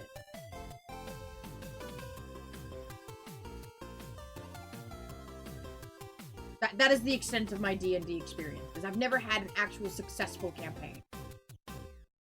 Yeah, I don't get the full RP nature of the game. Like, it could be really cool, but I also feel like I don't know what to do, because I'm not very... I can't do things spur of the moment. Oh, I don't feel like I can. Otherwise, it's me talking to 5 of the people that aren't talking.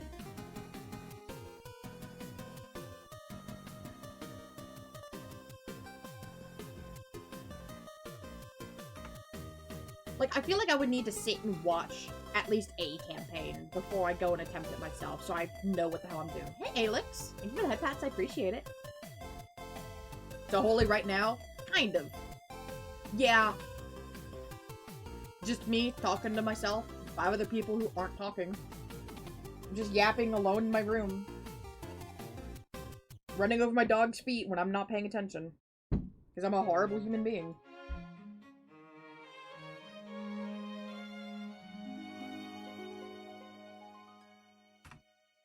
Actually, I just remembered something I need to do as a mod for another channel. Damn it! Too many responsibilities! I need to see if someone's already pinned a message in Streaming Falcon's chat saying that he might be late today. You'd have to make a wizard robe and a hat for fun. Listen, I just want to make the snacks! Like, you always hear about, like, really awesome snacks for the day. Or for the session. You bought your last DM a wizard robe? Okay, no one's pinned it over in Falcon's chat, so I need to go do that. Falcon.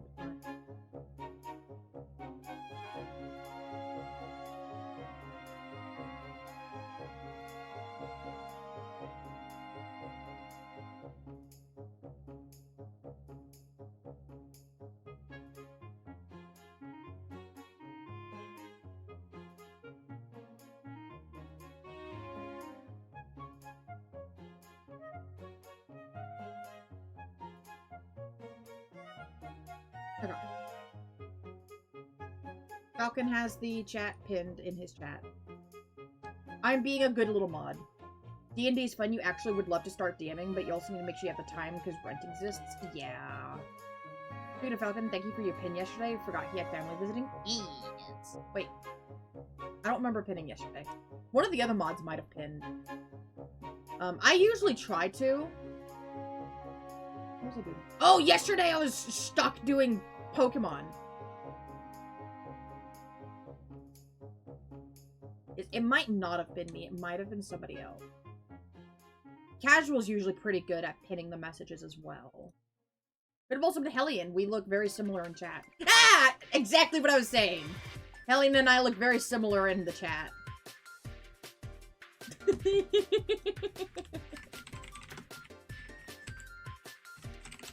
Shout out to Streaming Falcon. They didn't stream yesterday, and they might be doing a late stream today because they have some family visiting.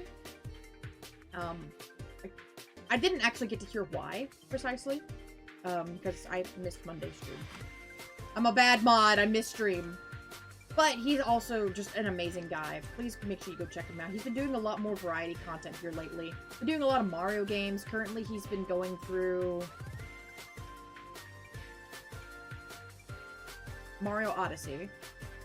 For some reason, I had it in my head he was going through TCG Card Shop because we were talking about that in another Discord channel. But that was months ago. Holy, where am I? Like, where am I in the timeline? sWABLU, please. Please. Starscape. Ah. Yes, he's currently replaying Odyssey on the Switch too, with like all of like the enhancements and whatnot, which I think is a really smart thing to do. I've never played Odyssey because we got Odyssey for RJ's dad back when the Switch first dropped. Like, I think RJ's dad has a launch Switch. Never touches it. And I've halfway considered buying it off of him. Just so I can mod it and play modded Switch games. But never shiny. Nah!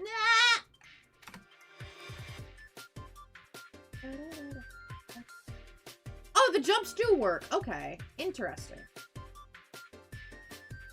Glad to know that works.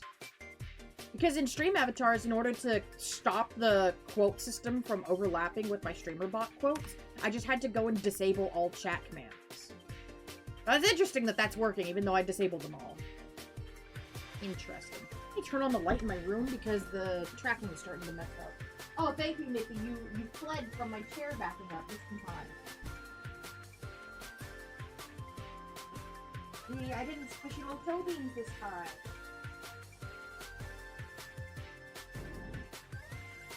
I got good, Nikki. She's so smart. Therapy time! Good luck with therapy, Hellion!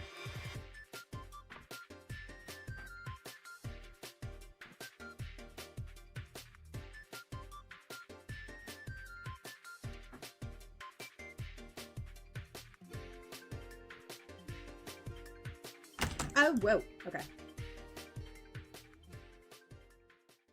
Oh, but somehow that doesn't disconnect my controller. But my controller being in my hand actively used, and it'll disconnect. And I have to restart all the game. I don't understand it.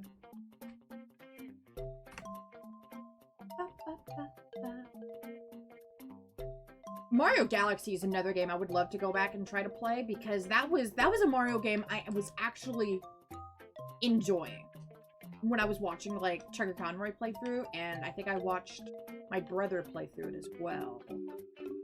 I'll disconnect your controller. Please don't! I have to restart all the games again. I've already had to do that once. I don't want to do it again. Galaxy was just such a good game. Galaxy is one of your favorite Mario games ever. I think they took, like, the low gravity aspects of being in space and, like, you know, proper 3D, more so than the GameCube, and really expanded on it in ways that showed off the Wii's capabilities.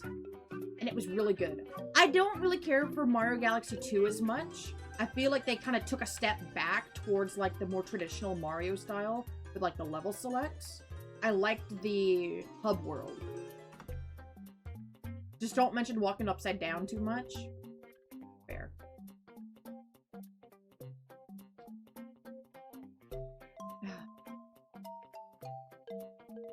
I regret selling my copy of Mario 3D All-Stars for the Switch. At the time, you know, they were plentiful enough. How much are they now?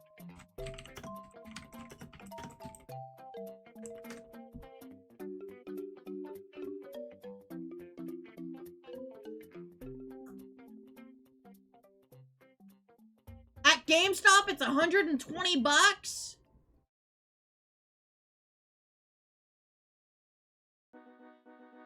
Shit.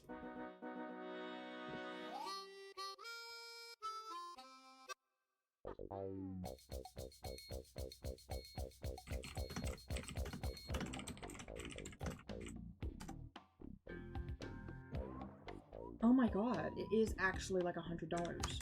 Why did they decide to do a limited release run of it for the anniversary and then never again?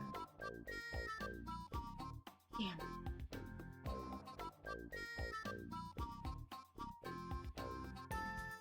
Yeah, just the individual carts themselves are like 80 bucks. If you want it in box, it's 90 to 100. Fuck you, that's why. Pretty much.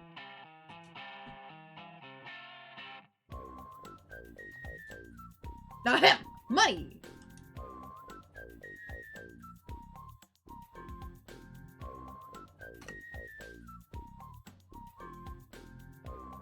Also, we do have ads starting in about 4 minutes. I appreciate everyone for hanging out during them. We run 3 minutes of ads to keep the pre-rolls turned off for folks who come in the stream, and it's the minimum we can set per hour. I appreciate everyone for hanging out during them. Also help support the stream. I will see y'all on the other side.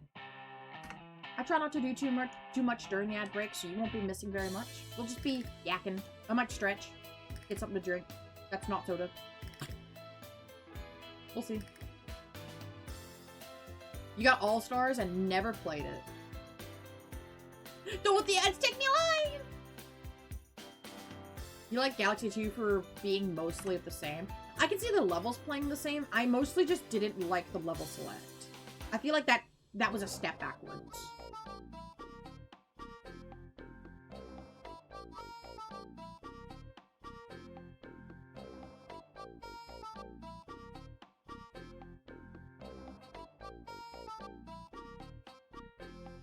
Also, what was the thought process behind driving a planet in the shape of your head? I'm throwing you into the ads. Go on, get!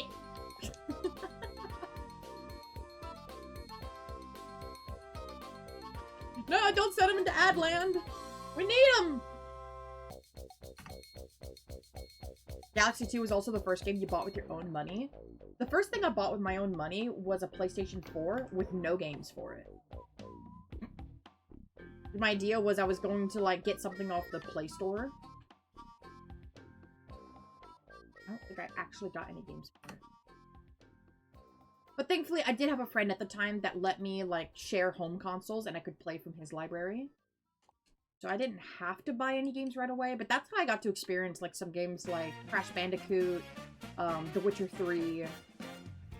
Well, it was Crash Bandicoot Insane Trilogy. I just played the first one, though. And then I played The Witcher 3. I really like that one. I actually did beat that.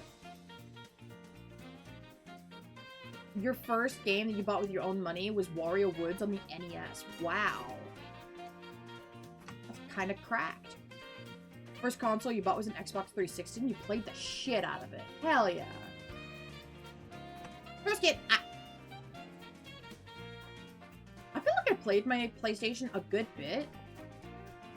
But not enough to, like, really have an attachment to it. Because there was just a lot of games on the PlayStation I just didn't really care for. Like, I don't care for all the anime games. I did play Final Fantasy 15 and beat that one. I did like that one. First console, if we count handhelds, was your 3DS. That's fair. I remember my mom getting me my 2DS when I turned 16, 17. Which was several years after the console had already released. But that was the first time I actually got to play Pokemon games online with other players. Like, I got to play the most recent title for the first time. I got it right before Sun and Moon came out. Like, a couple months before. It was super exciting. I got to watch the hype. I got to talk with people about it online. I got to see all, like, the trailers and, like, showing off new Alolan forms, and it was very exciting up to release, and then we played the shit out of it, and we played competitive, and that was the first time I actually got to play, like, a live new release title. Up until then, I was always at least a generation behind. Like, we were playing with Game Boy Advances and the GameCube. At the time, people were playing with the DS's and the Wii. But, like, we were always playing a generation behind. When people were playing with the GameCubes and Game Boy Advances, we were playing with Game Boys and Game Boy Colors. 0 minutes, wait! I heard the PS2 era was very good. But I feel like it was a lot like the GameCube and Wii, where there was just a lot of licensed slop thrown onto the console that I didn't personally care for. And so I find it really hard to find, like, the diamonds in the rough. Look at you guys being so close to your roles.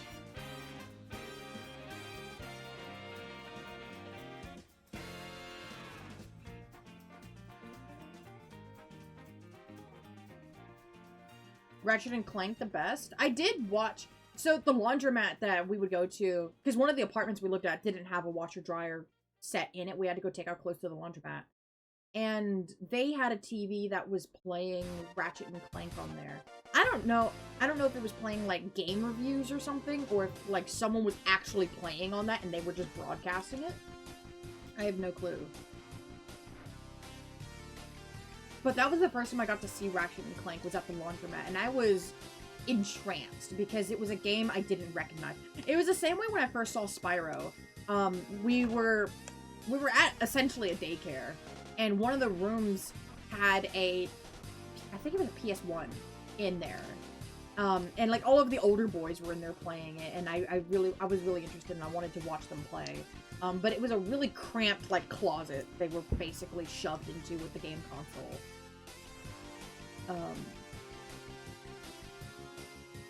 I don't actually remember very much from that because I was like 5, 6 years old. Like, I was really young.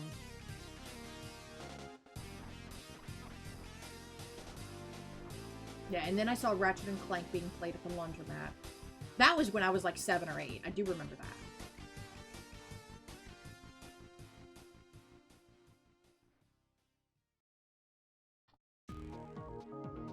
I didn't see any other PlayStation, like, gameplay. Or at least it never stuck out to me as non-Nintendo gaming, actually, until Skyrim came out. And I got to see, like, some people playing Skyrim. Got to hear about some of the jokes that were being made, like the arrow in the knee and stuff. So the PS1 area was in the timeout zone, and they would close the closet. Kind of, but there was, like, a look-in window, so, like, they could see us playing. But they had, like, the lights turned off for, like, the mood effect. And honestly, I'm not sure why they chose to do that and not just have it out on the floor. I guess they didn't want it to be a disruption for the kids who didn't want to play games. And I think it was like on a timer, like you would have to swap between people, but they had the whole group of friends and they would just kind of hog it. Oh, hey, Falcon just went live. Made my pin irrelevant. Thanks, Falcon. Hang on, I gotta go give him some shit for it.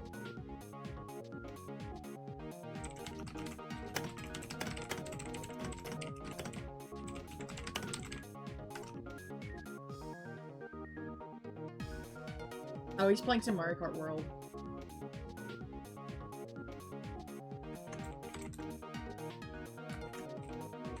You know, I'll get the lurk out eventually.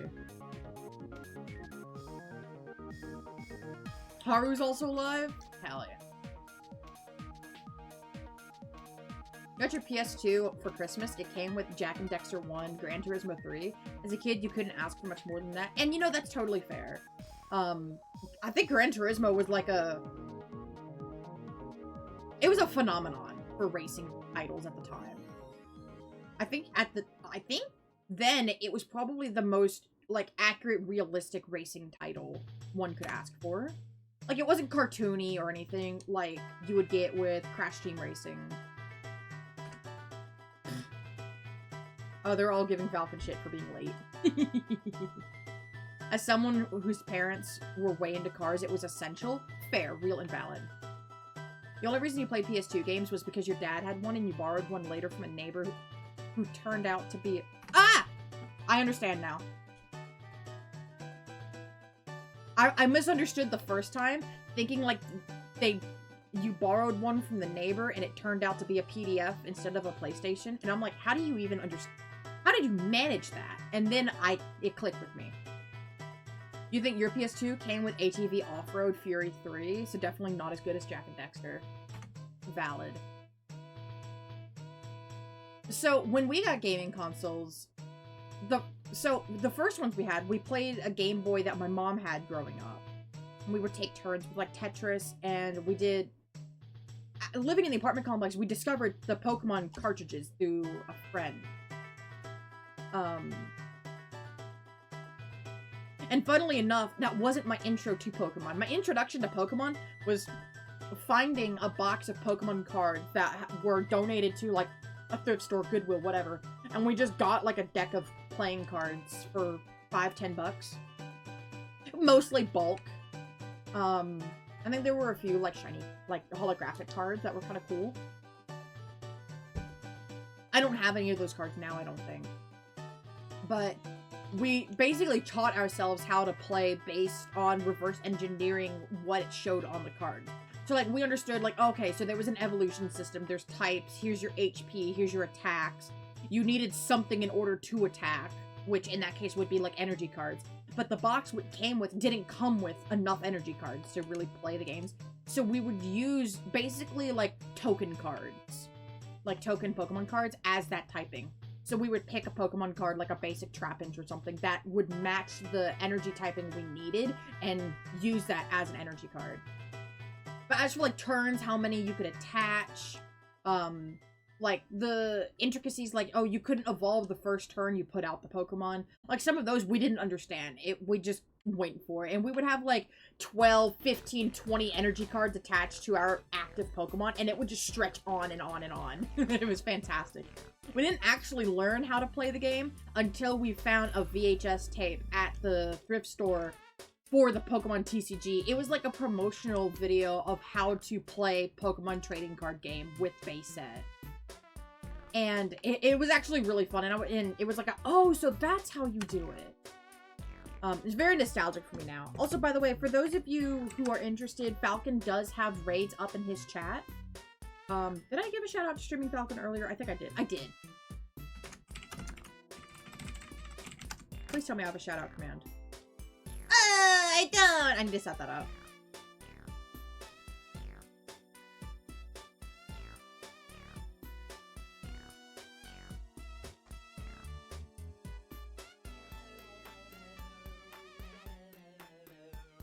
Alright.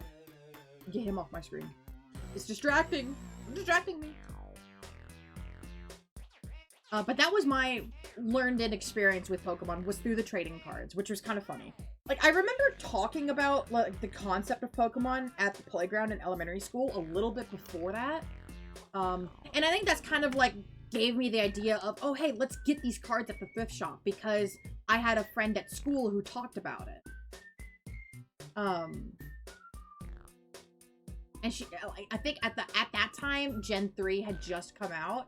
And she had, like, this little Poochyena toy that could come out of a Pokeball, and I thought that was super cool. And she, like, snuck it into school to show it off at the playground. So that was fun. I think by the time I actually got the cards, though, Gen 4 had come out. Yeah, because there was, like, Electivire, and there was, like, a really pretty Cresselia holo card that I just fell in love with.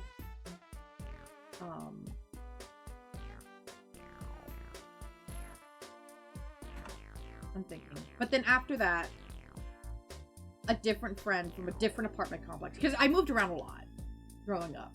They had Pokemon Red and Blue.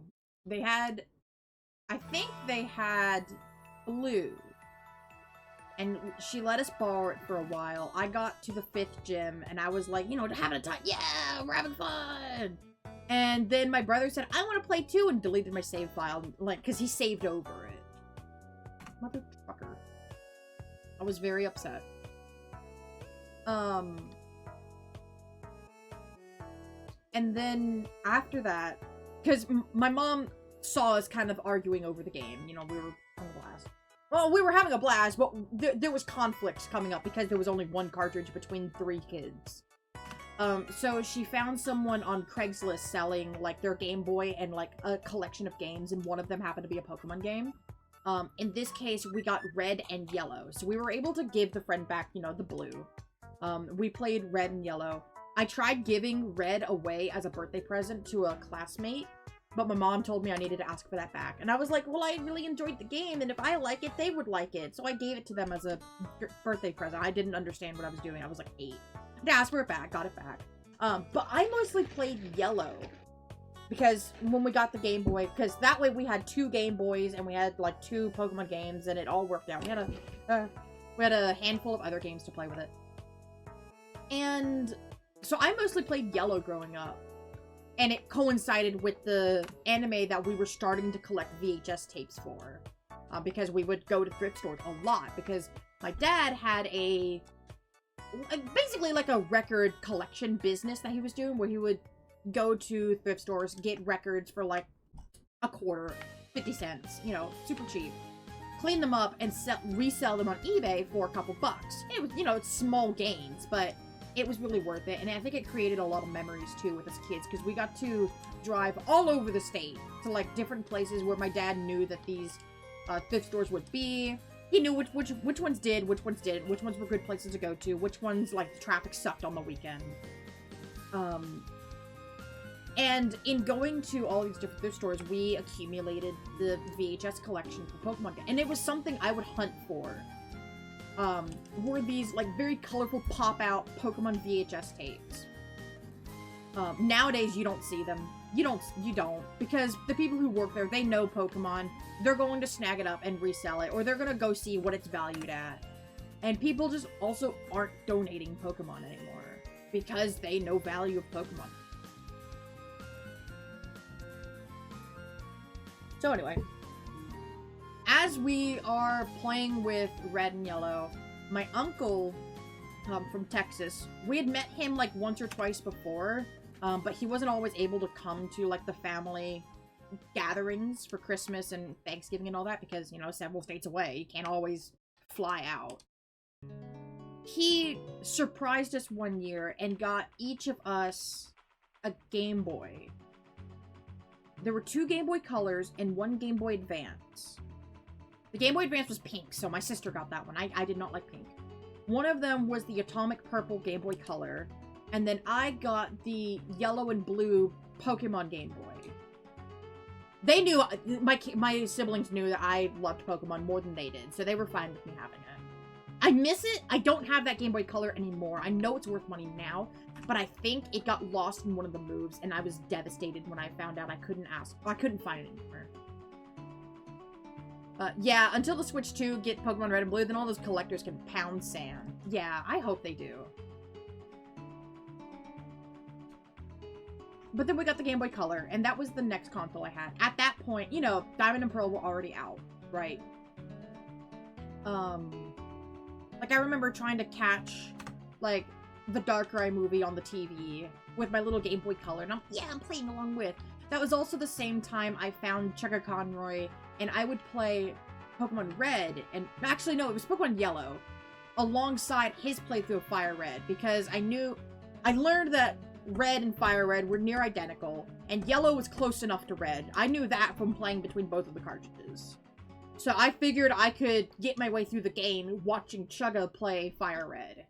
So there was a lot of nostalgia memories with that too. Because it was the first time I really got absorbed with a game. I learned about YouTube beforehand, but it was kind of like hee hee ha ha funny videos. I didn't know that there were walkthroughs. And so Chugga's channel like opened up a door for me with that as well. I did not want to go into my bag. Trying to run away.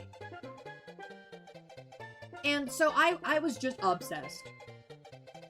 Then after that, we ended up moving houses again.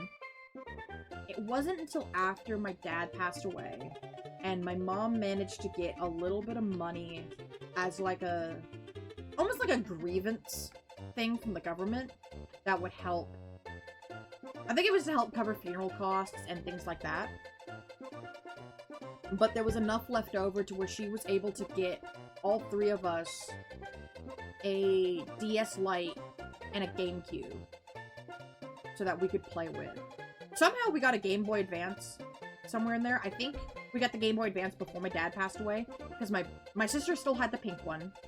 my brother got the white Game Boy Advance SP that didn't have a battery cover, and so whenever he'd slam he'd get mad at Mario, jumped off a cliff or whatever, he'd slam it down on the, he'd be sitting on the front porch and, slam it on the steps next to him, and the batteries would pop out, and then he'd get extra mad because he lost all that progress. Again.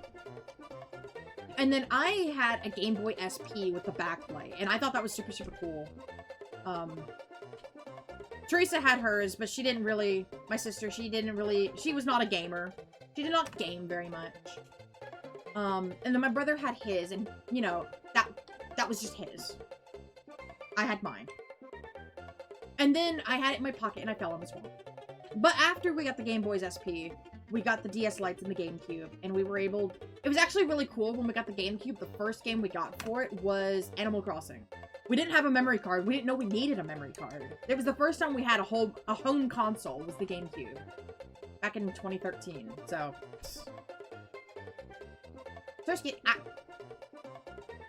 We didn't know we needed a memory card, so we kept it running all night and begged our mom to take us back to the store the next day, so that we could go find a memory card. Got one, and then I think that's when we also found Melee and Pokemon Coliseum. I don't know if that was literally the next day or if it was a little after. She plays League of Legends and Fortnite. She's still not a gamer. Nah, she's not a gamer. She does not game.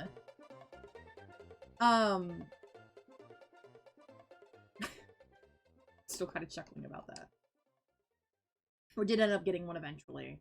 And then after my mom remarried to our stepdad, okay, well, he's not legally our stepdad. He never actually, like, adopted us as his stepchildren or anything. He was just the legal guardian. He had a Wii. Like, he had already had a Wii in his bachelor pad. And so we got to experience kind of Wii gaming for the first time, which was pretty cool. We had Skyward Sword. I remember getting stuck at the first temple in Skyward Sword and just stuck. I didn't realize that you had to point the Wiimote at the gate and make the eye follow it until it got dizzy. Like, I knew the eye was following. I didn't understand that I needed to make it dizzy. Because you don't make doors dizzy. But I finally looked up a guide. I was just like, okay, what the hell do I need to do with this? Oh, that's what I need to do. I did that. We played Twilight Princess on the Wii, which actually wasn't my first time playing. It was my first time playing Twilight Princess, but I had found a Twilight Princess game guide at a thrift store and lived vicariously through the authors, because they documented their experiences and what they thought and felt as they went through these sections of the game. And, oh, I got really stuck at this part. It's really tricky. You need to make sure you're doing this and this. Like the goat herding. Like, they talked about that being kind of difficult for them.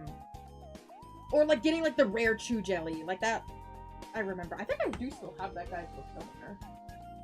They're pretty sick. And then we kind of stagnated with the Wii for a while. By the time we got the Wii, I was probably 13, 14 years old. Didn't get another new gaming console until I got the PS4 with my first paycheck. You solved the door by accident. Oh, League of Legends is just a social experiment. A little bit. Oh, speaking of, my mom just sent a photo to our little group chat. I just saw it pop up on my phone. Your Honor, League of Legends. Lots of dudes have a Wii. Yeah, sure.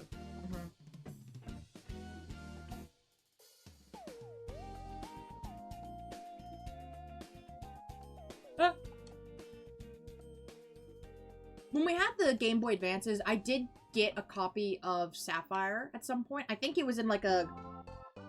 Like, back then, you used to go on eBay or Craigslist or whatever, and people were selling, like, these mystery bulk bags of games for cheap because they didn't want to go through and take a picture and list each individual game. There was a lot more effort and work, and so they would just do, like, a bulk sale.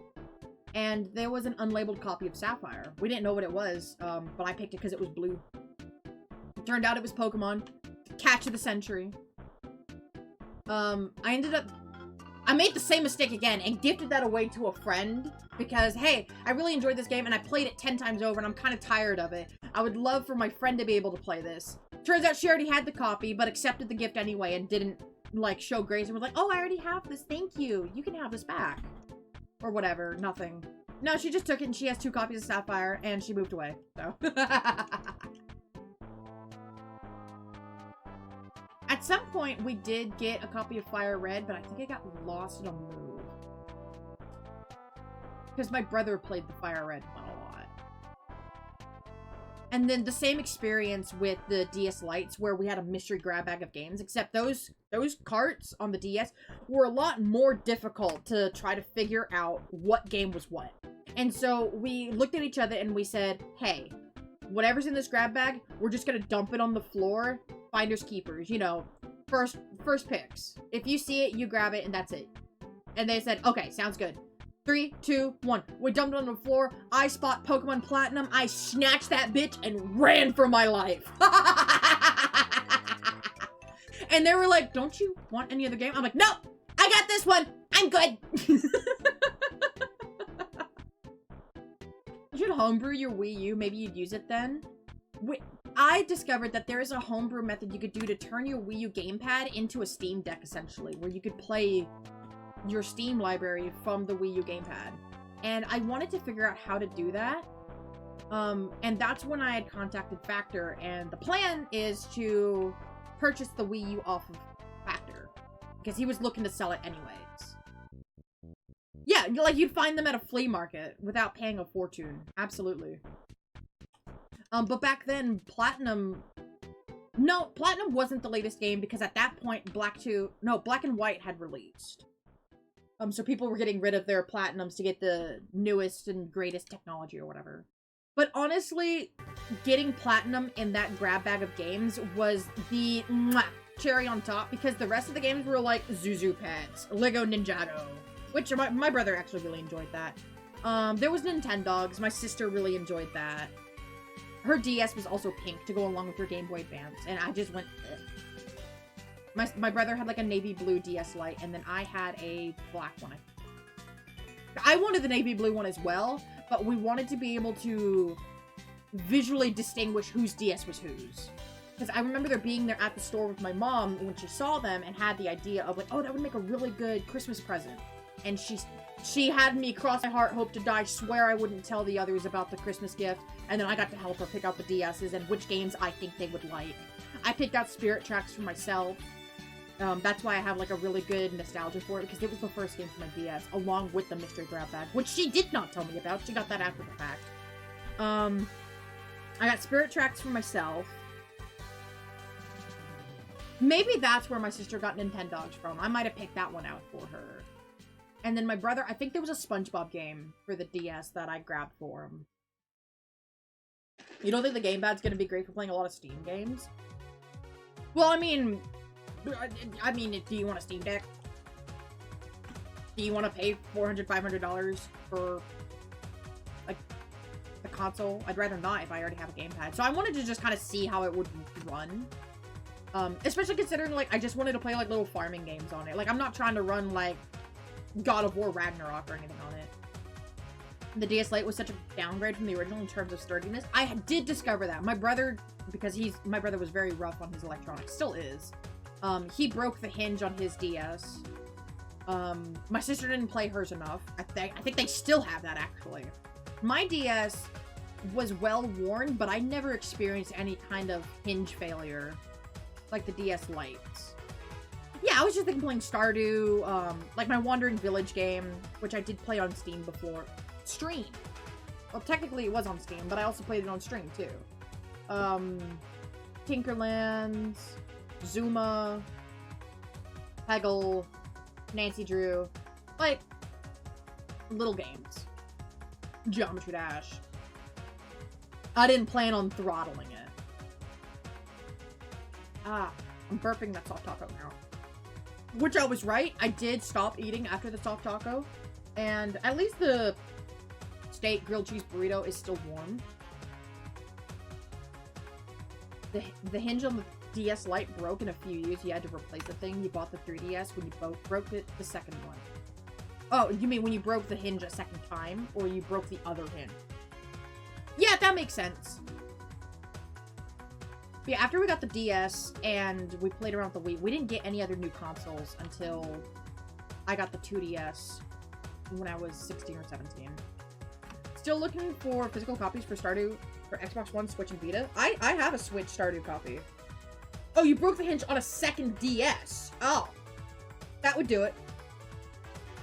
That's it. I'm ripping the tag off the shirt. Ah!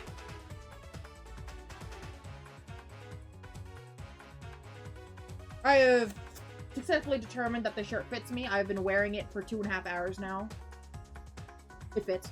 This is the new Kitten Nugget shirt that we picked up at the store the other day. I posted a picture about it in the Discord. But it's like, it looks like a little takeout box of chicken nuggets shaped like cats with little faces on them. And one of them was dunked into like a little, like, sauce, not really a sauce packet. Like a little sauce cup. Sauce cup. Same as Vampire Survivors, only need that for PlayStation. Meanwhile, UGB ASP can survive 3 nuclear winters. Not RJ's. RJ's is awful. The hinge did break on it. The screen is really awful. I think the previous owners, because we bought it from a game store, I think the previous owners were spraying some isopropyl alcohol, and it oversprayed onto the Game Boy screen and just, like, simmered and melted the plastic where it landed. So now it's all speckled and dotty, and you can feel the texture when you rub your hand over the screen. So I know it's not like an issue underneath. You could say it's kind of unhinged. And I was looking, actually last night, I was looking into replacing the case to replace the hinge and getting like the ISP screen, or is it ISP or IPS? I think it's IPS. Yeah, IC-Probe would do that, especially if you don't use it sparingly. Yeah, and I think that's what happened. But to do the screen replacement and get like a nice new shell for it, because I mean, you could cheap out and get like a $15 shell for it, but you can feel the cheap quality with it. It does not feel good. To get a good case, a new battery, a new screen, because you might as well replace all of it, it was going to be like $130 before tax. I could get a new Game Boy for cheaper than that from eBay.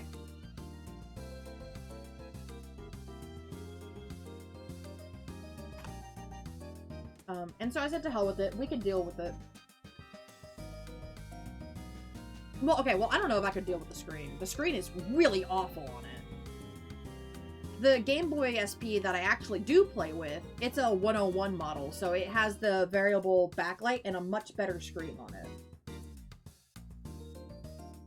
My original Game Boy that I had in my pocket when I fell in the swamp and it shorted it out was a 001 model with a really shitty screen, and screen on or screen off.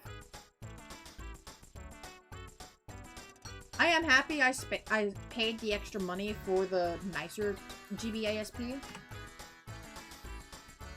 because that's the one I primarily use.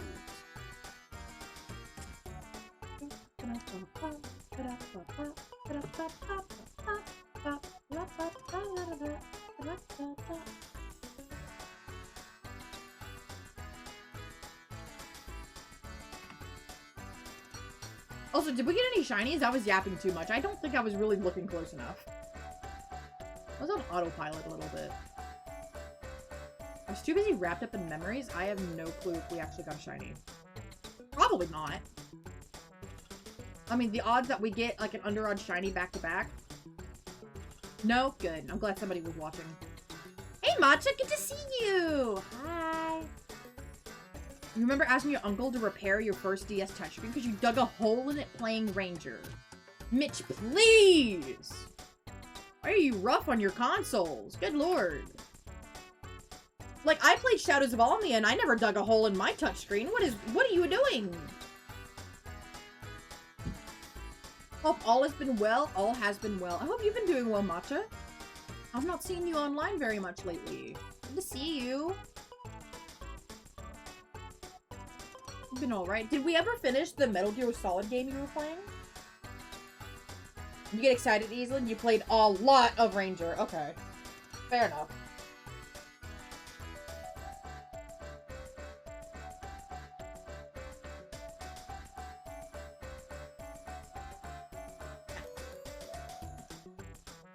I've been talking about Final Fantasy XIV with Mike here lately, and I'm starting to get the itch to go back and play it again. The problem with retro stuff is it just gets more expensive as time goes on, which is why you always check flea markets and hope people don't know what they're doing. Real, true, and valid. I remember checking a flea market once and finding a copy of Pokemon XD Gale of Darkness for $45 when I was younger. And I tried begging my mom, please, can we get it? I want to play it. But she said $45 was too much for a game at the time. Shit! Joke's on her! She doesn't know what they're worth now! Also, I'm sorry, that was gross noise. Nose sounds. I apologize. That was a little gross.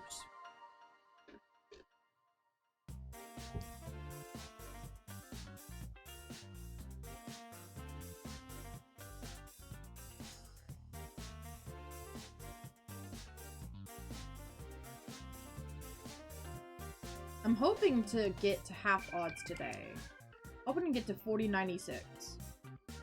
She ain't wrong, but haggling's encouraged. I think the woman could have been talked down to 35 to 40. But even still, like, I don't think my mom even brought that much money with her that day. Like, I think she just had a $20 bill and hopes and dreams. And then I think she did sell it because I didn't see it at her stall the week after. I remember when you could have bought a Wii for 30 euros. Yeah, those were the days.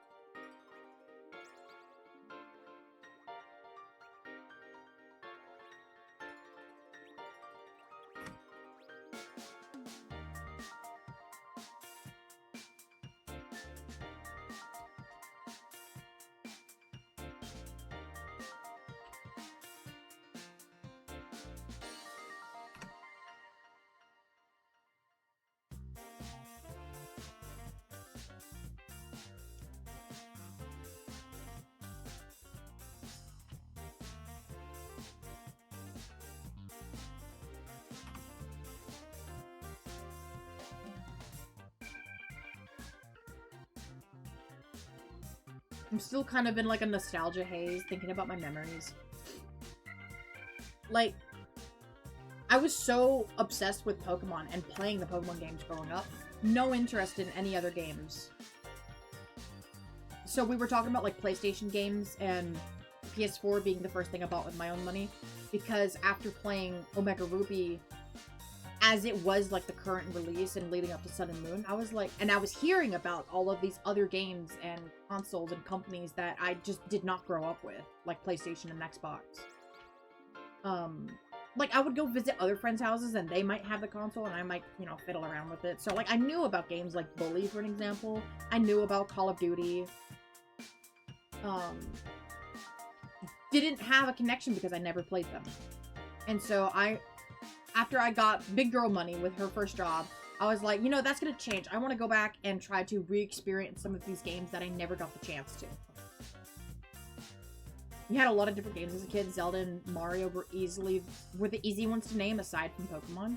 Fair. And I know like a lot of kids, like RJ grew up renting games from his local, like, it wasn't a Blockbuster. It was a local chain that closed a few years ago.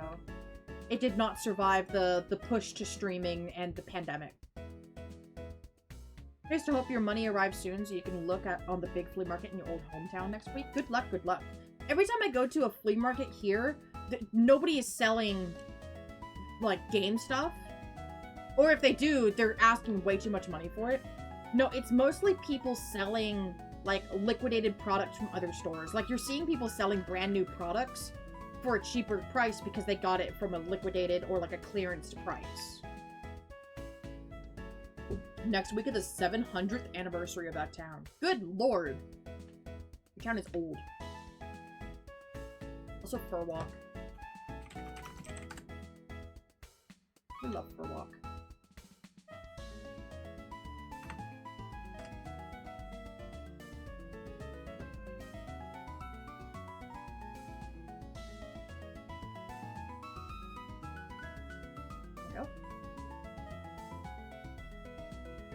Look at all these no shines. That's okay.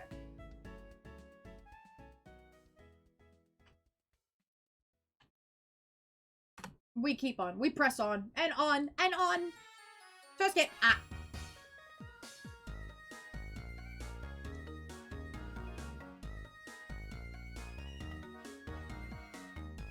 $13.25 was founded? Good lord. Old. Old! But that's super cool. Next week is the anniversary. I wonder if your town's gonna do like a festival for it. Because I know if I was the mayor, I sure would.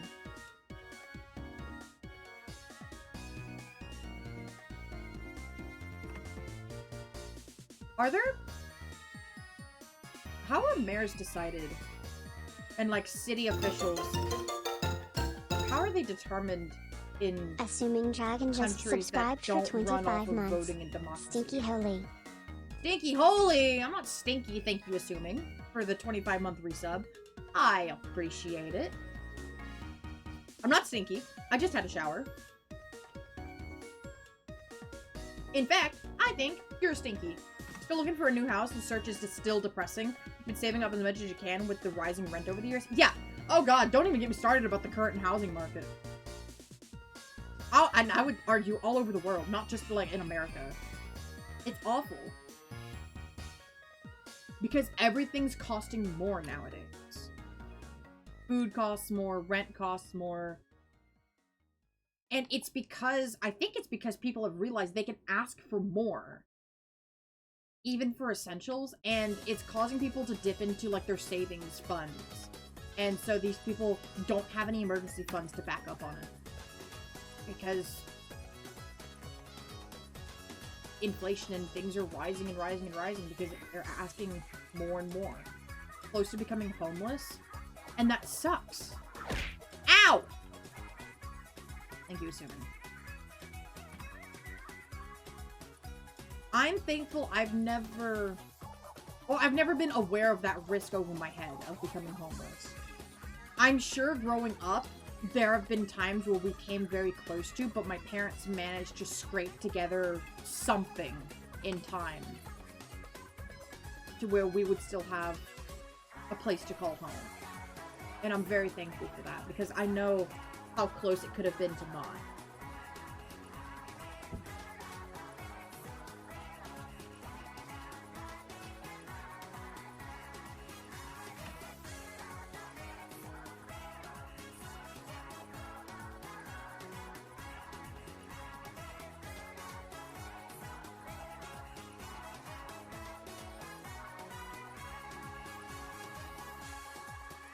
Looking forward to next week.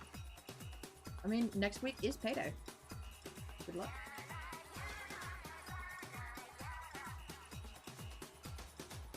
Your sister's and mom's birthdays are happening around those days too. Good lord, you have a lot happening.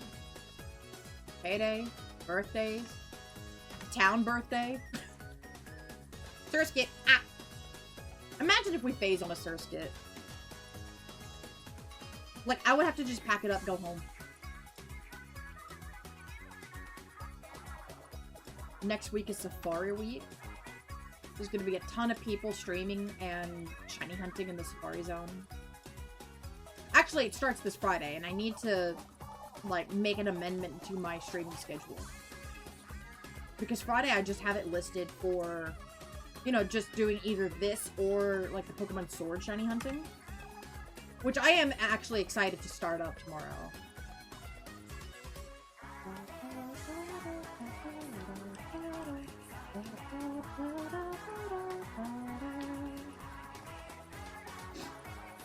I've never done like proper shiny hunting within Sword and Shield outside of the teacup and Masuda breeding. Well, I would be very excited to try that.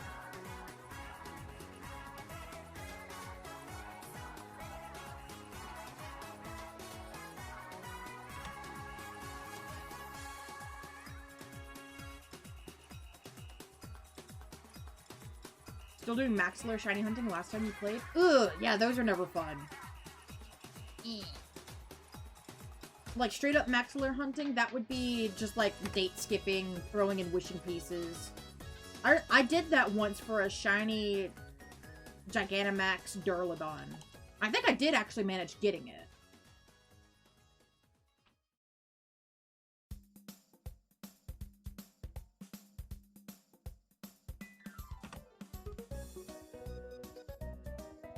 I don't know whatever happened to it, though.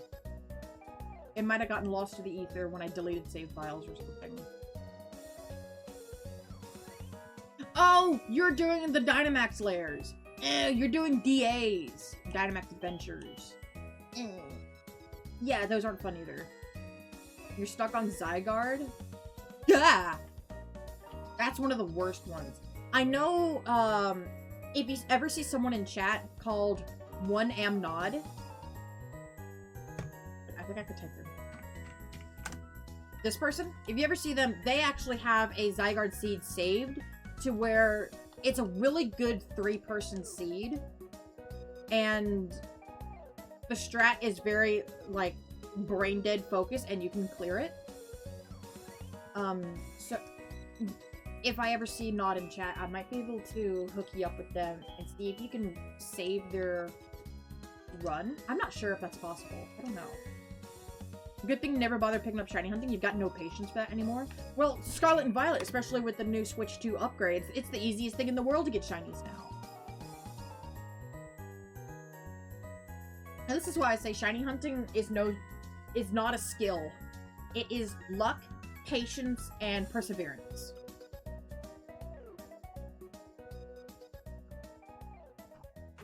And I would say the same thing for a Professor Oak challenge. Professor Oak challenges are not very skillful. It is not a display of skill. It is a display of luck. Or not less luck, more patience and perseverance. And I got neither of those. Loading times are a big factor for shiny hunting. Real. And I already know, like, doing Briefcase, for an example, or Griefcase, and Brilliant Diamond Shining Pearl already shaves off at least 5 to 10 seconds of loading time from resets. Like, it is incredibly fast now, all things considered. I'm gonna lean back in my chair and get a little comfy, and it might unplug the controller. I hope not.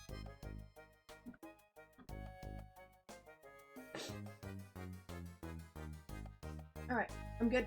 The controller's good. We are good. We are set. Bring my mouse back up so I can use that too.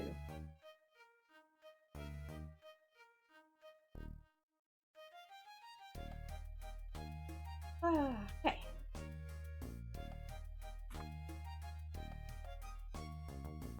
$3,300! My goal is to get to 4096 today. I won't be able to go super duper late today because I do have folks coming home and the dogs barking will get in the way of that. It is a shiny hunting in Violet, but it was just as boring as you remembered, so you stopped that pretty quickly when you ran out of shinies you like. Fair enough. The way I've been hunting in Scarlet and Violet is not just looking for any old shiny, but trying to see if I can get the shiny with an interesting, like, mark or a title on. Because then it makes it keeps the hunt challenging, I would say. Just looking for any old shiny, and you will burn through Herba Mystica very quickly, and you will have more shinies than you can count, than you know what to do with. And so to keep them feeling valuable, interesting, and a hunt worth hunting, I up the antics and only keep a shiny that has a really good title or a mark on it. Yeah, if only the box legendaries were shiny locked. And if you do the DLCs and they have all the previous legendaries in the game, those are shiny locked as well. Why do they do this? Oh, excuse me. I know exactly why they do this. It's so that they can do Terra raids in the future like they did. Goodness gracious. So that they can do Terra raid events in the future like they did with the shiny Rayquaza. And people will actually participate in them. Because that was the only reason people did it before, was because, oh, this is the only way to get shiny Rayquaza in Scarlet and Violet. And it had the mightiest mark on it, too. For those who cared. But I know a lot of people did not get the shiny Rayquaza because it wasn't a hunt, like, they didn't hunt for it. It was just given to them like a gift. Terra Raids are the worst thing in Scarlet and Violet. It feels like they took the max layers from Sword and Shield, and by taking away the set turns in order to try to speed it up, in fact slowed it down and made it less fun, in my opinion. Like, the problem with Sword and Shield's max layers were that it was dependent on everyone having, like, selected a move. There was a timer, and there was a lot of waiting around for everyone to select their move and be ready to then progress to the turn. It was slow, it was a little cumbersome, and it was kind of like a... Ugh. Terra Raids are a mess. Yeah, they kind of did. They took the max layers and shoved Pokemon Go's battle mechanics into it. I can definitely see that comparison being made. Have you turn skipped 4 times in a row and then getting one-shotted was not fun? No, I don't blame you. And it's also entirely dependent on your connection as well. Like, if you, like, have any kind of lag, you're screwed. There's also, like, desyncs. Again, you can have your turn skipped several times. There's so many bugs and errors going on with the Terra Raids as well. Like, the text boxes could get cut off. You'll have the models that disappear during terastallizing. Actually doing a move, sometimes your turns get interrupted and then you just lose that turn. Because the timer hit a certain threshold and the enemy Pokemon had to go do a move and it interrupted your turn. And there's just so much... Luckily, Game Freak servers aren't run on moldy sandwiches.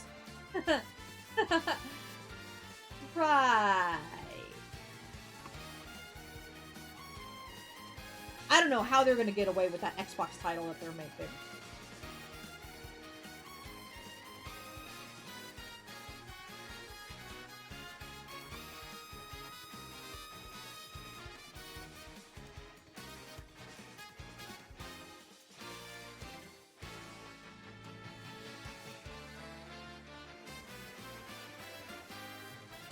And I've been seeing so many people, like, comparing, like, oh, this is the Pokemon slop Game Freak gives us when they have the ability to make an Xbox title like this. No clue how they're gonna make any new Pokemon games from being so busy bullying Palworld. True, there's also that. But they probably earned a bunch of money from settlements. And I did hear that they were expanding the dev team as well. I guess they were bringing on a bunch of new talent to make that Xbox title. Made, like, a separate team. Because, you know, you have... Well, okay, I can't say you know. We're pretty sure that there's a Team A and a Team B for the Pokemon game. Team A works on the main titles. Team B works on, like, the remakes and the spin-offs in between titles. You have those. And I think there's a third that works on non-Pokemon related titles, like the Little Town Hero that they made. And I think they made another title as well before the Xbox one. Hey, New People sounds like they're upscaling for the first time since 1998. Yeah.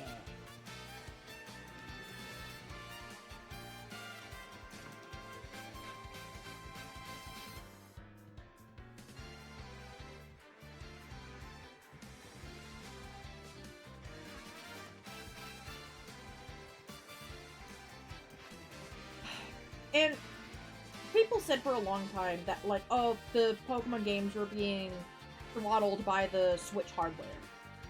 And you can kind of see that by the games running better on the Switch too, because it is newer, better hardware, rather than running on, like, a 10-year-old processor.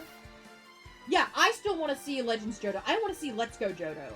I want more Johto rep. We've not seen any kind of Johto representation since Heart Gold, Soul Silver. It's been 10 years. Hey, Freak, please.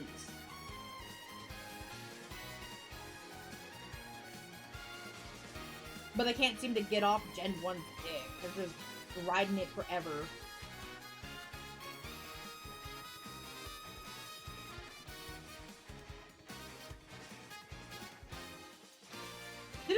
announced that there's gonna be a Pokemon Present soon? I feel like there was. And I can't remember when exactly that was.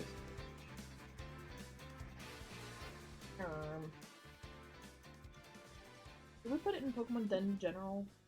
In the General? Yeah, okay, July 22nd. Interesting. I'm hoping at that Pokemon Presents they're going to show off like a Switch 2 special edition. That's why that's part of the reason I haven't gotten a Switch 2 yet, or I haven't caved into buying a Switch 2 yet. That's the wording I should use. Was because in case they made a special edition for Legends ZA. They made a special edition for BDSP, Scarlet and Violet. They didn't make one for PLA, oddly enough. But they made one for Sword and Shield. They made one for Let's Go Pikachu and Eevee. Yeah, we're gonna see more mobile games. Like, near, like, confirmed. But I really hope it's gonna be, like, an exciting presents like they had when they announced PLA and BDSP and the teaser for Scarlet and Violet. It also ran like shit because they didn't optimize. Yeah, there was no optimization. Like a lot of people do nowadays and instead force more base stat and memory requirements for gamers.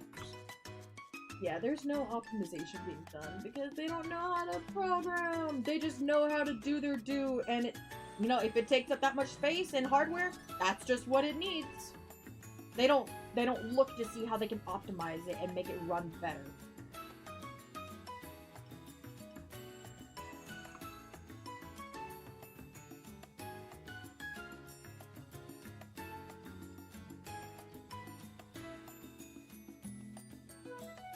One day we'll get a good present.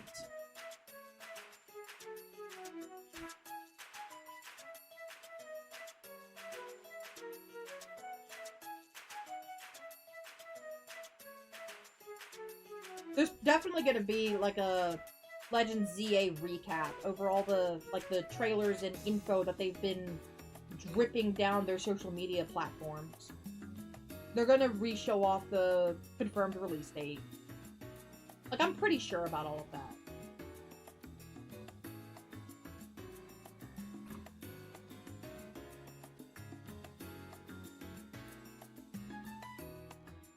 Yeah, they know how to do it. They just crunch down on time so hard that they don't give developers the time to actually polish their games and instead rely on patches and DLC.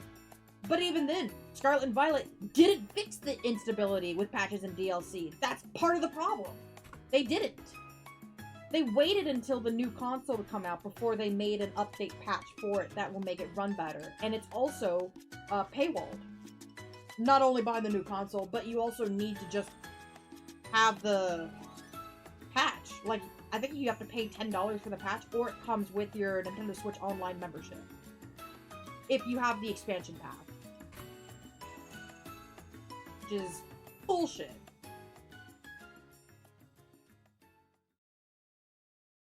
It's bullshit, and I'm sad we're letting them get away with it.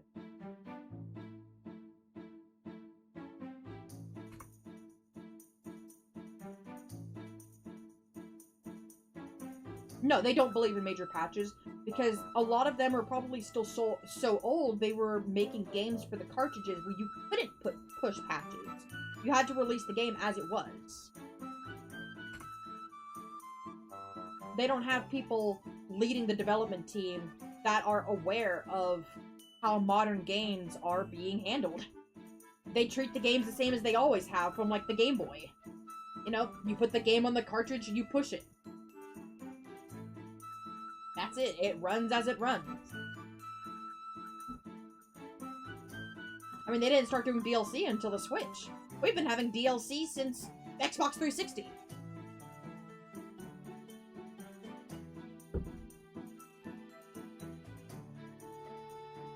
And they know people will buy the game. And that's part of the problem. Well, that's why the problem's not going to get fixed. It's because people will buy the game. They're going to buy those patches.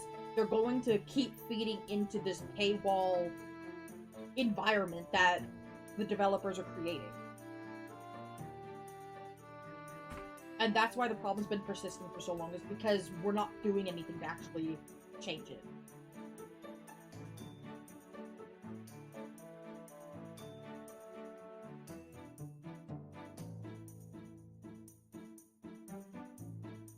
if there is one thing you can nuke out of existence, it would be DLC and other microtransactions after release. Yeah. On one hand, I'm happy that DLCs will help breathe new life back into older games and keep them relevant. And I understand also as like a, hey, we're gonna need a little more time on this next installment. So rather than pushing more games, they're gonna give us a DLC for an already existing game that will extend its lifespan. I wish they wouldn't rely on it as a crutch. And I mean true, proper, like a DLC expansion. Like let's just say like Ashes of Ariandel and the Ring City DLC for Dark Souls. Or like the Ulasil and Artorias DLC. I don't remember what it's called. Like the Abyssal update or something. Like, I think those were really good. Like, they added new areas, they added new story. There was, like, a lot to it. And it wasn't just, like, Scarlet and Violet and Sword and Shield, where it's a glorified patch-in for new Pokemon. Like, that's all those DLCs are. You get a little bit of story, and you get a bunch of new Pokemon that weren't in the decks before. Because they just didn't want to put them in. That's it.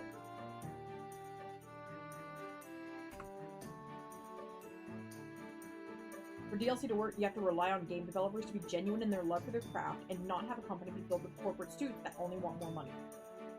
True, real, and factual. Unfortunate.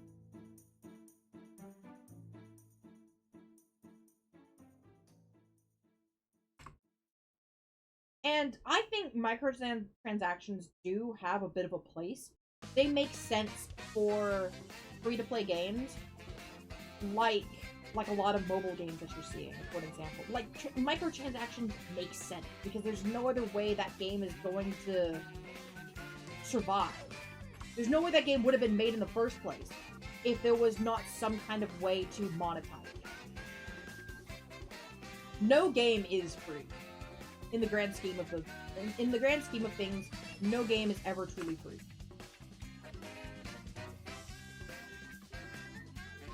You're either microtransactioning, paying full price, or paying with your time.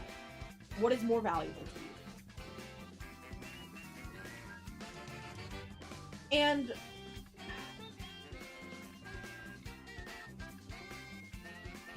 microtransactions for like skins and stuff for games like a lot of the team fighters that I'm thinking of. As far back as like, you know, CSGO, like even further. I'm kind of in a neutral field. I don't like it. I don't like having to spend money to get a skin and cosmetic that I enjoy. But I also know that they wouldn't have been added in the first place if they didn't think they could have made money from it. And seeing customization options like that makes me happy. Yeah, it's a chicken and the egg story for the mobile market in any case. Same, I can agree with that. Mobile games are made for microtransactions. If they had full price, you could be more upfront about what you're selling. True. Very true.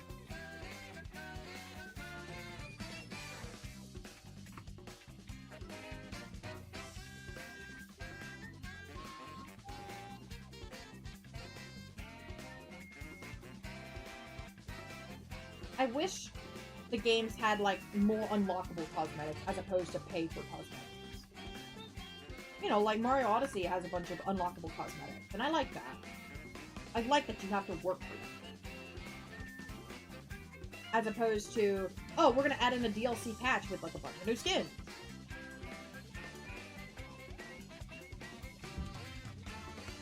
You miss unlockable cosmetics? Yeah, exactly. I like having the option to either spend your time or spend your money, and not have to pick between one or the other. I like having the choice. Because sometimes, like, I get people who, like, you know, I only have time to play this game when I get home from work or on the weekends. I don't have time to throw a bunch of hours in to unlock one cosmetic. I get that. I get why then you would open up your wallets and pay for that cosmetic instead. But I also like that taking the time to go unlock that is available for people who don't want to open their wallets for it. So I like being able to have that option. Also, to interrupt, I do have ads running soon, like within the next few seconds. We run 3 minutes to keep the pre-rolls turned off for folks who come in. It's the minimum we can set per hour to keep those pre-rolls turned on. It also helps support the channel. Appreciate you all for hanging out during that. I will see y'all on the other side. One of the bastions of unlockable cosmetics is fucking Monster Hunter, but that's because it's bound by the monsters you can hunt. The time they take that away is when we have to set torch to catch them. Yeah, I agree. It's the whole reason you fight the monsters.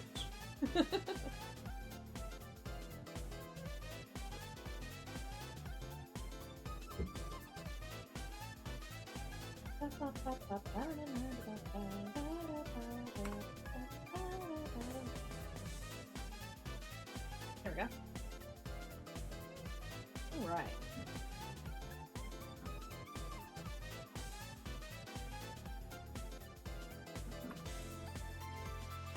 Throw skip. Ah.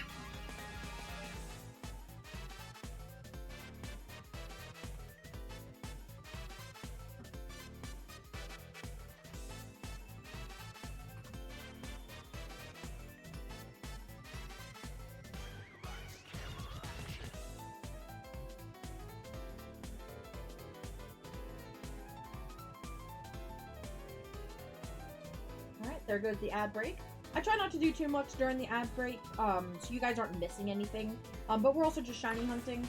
So if I do, I think it had happened before, but if I do, I pause, I wait, I don't do anything with the shiny until everyone comes back from the ads. So we won't be missing anything during the ad break. Is there a set list for Pokemon hunt during Safari Week? There is not. We're just hunting in the Safari Zone. Like, you are free to pick whatever targets you like in the Safari Zone. And kind of like the fun spirit behind the event is that there's a chance you could find a shiny in the Safari Zone and not catch it. It could just run away from you. Like, you could fail the capture. And that makes it very exciting for a lot of shiny hunters.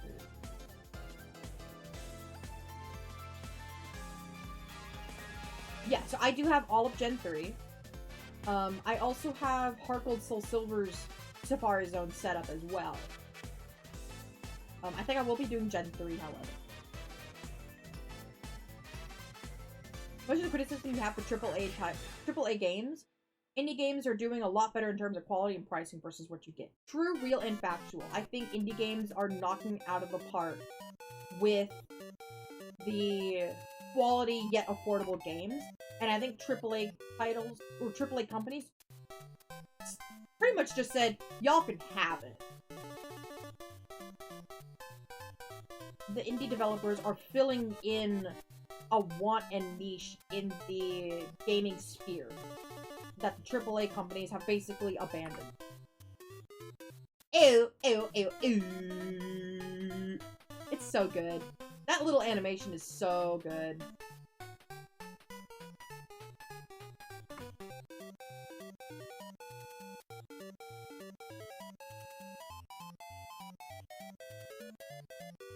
John Madden, football. Holla, holla, get dollar, capital. Question mark, exclamation point, question mark, exclamation point. It's such a good animation.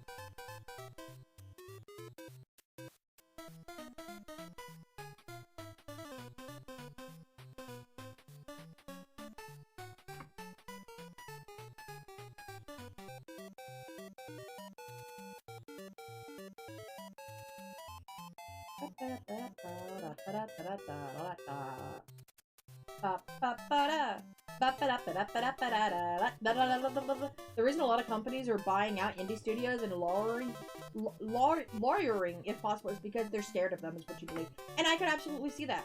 Because the more these indie studios keep making good quality games at a low price point, the more people are going to, like, hail them as the heroes of the gaming community. And it grants them the power of the people. And the big companies are afraid of that. Absolutely. I 100% agree with you.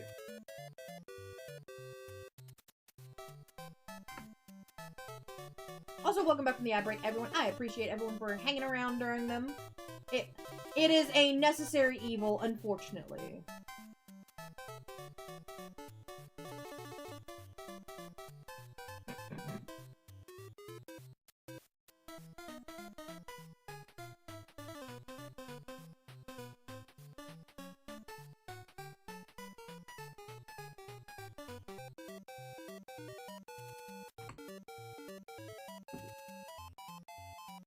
All these tiny, small Pokemons who aren't shiny.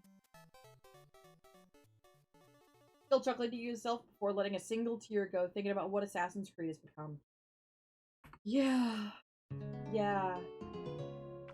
Heart, it's not in a very good place right now. Again, that's one of the games that I never really experienced. Growing up, was the Assassin's Creed trilogy, any of them, really. I always heard about how good they were, but never played them. And I know, like, the Ezio collection and Black Flag and stuff like that are on, like, Nintendo consoles now, but I've only ever heard that they are inferior version of their original console releases.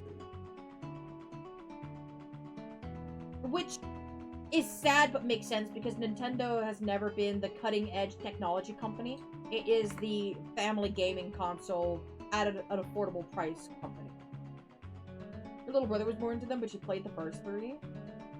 I have a friend of mine who has this challenge going of like a no-death run through all 3 Ezio games. Like, it would have to carry through to not a single death.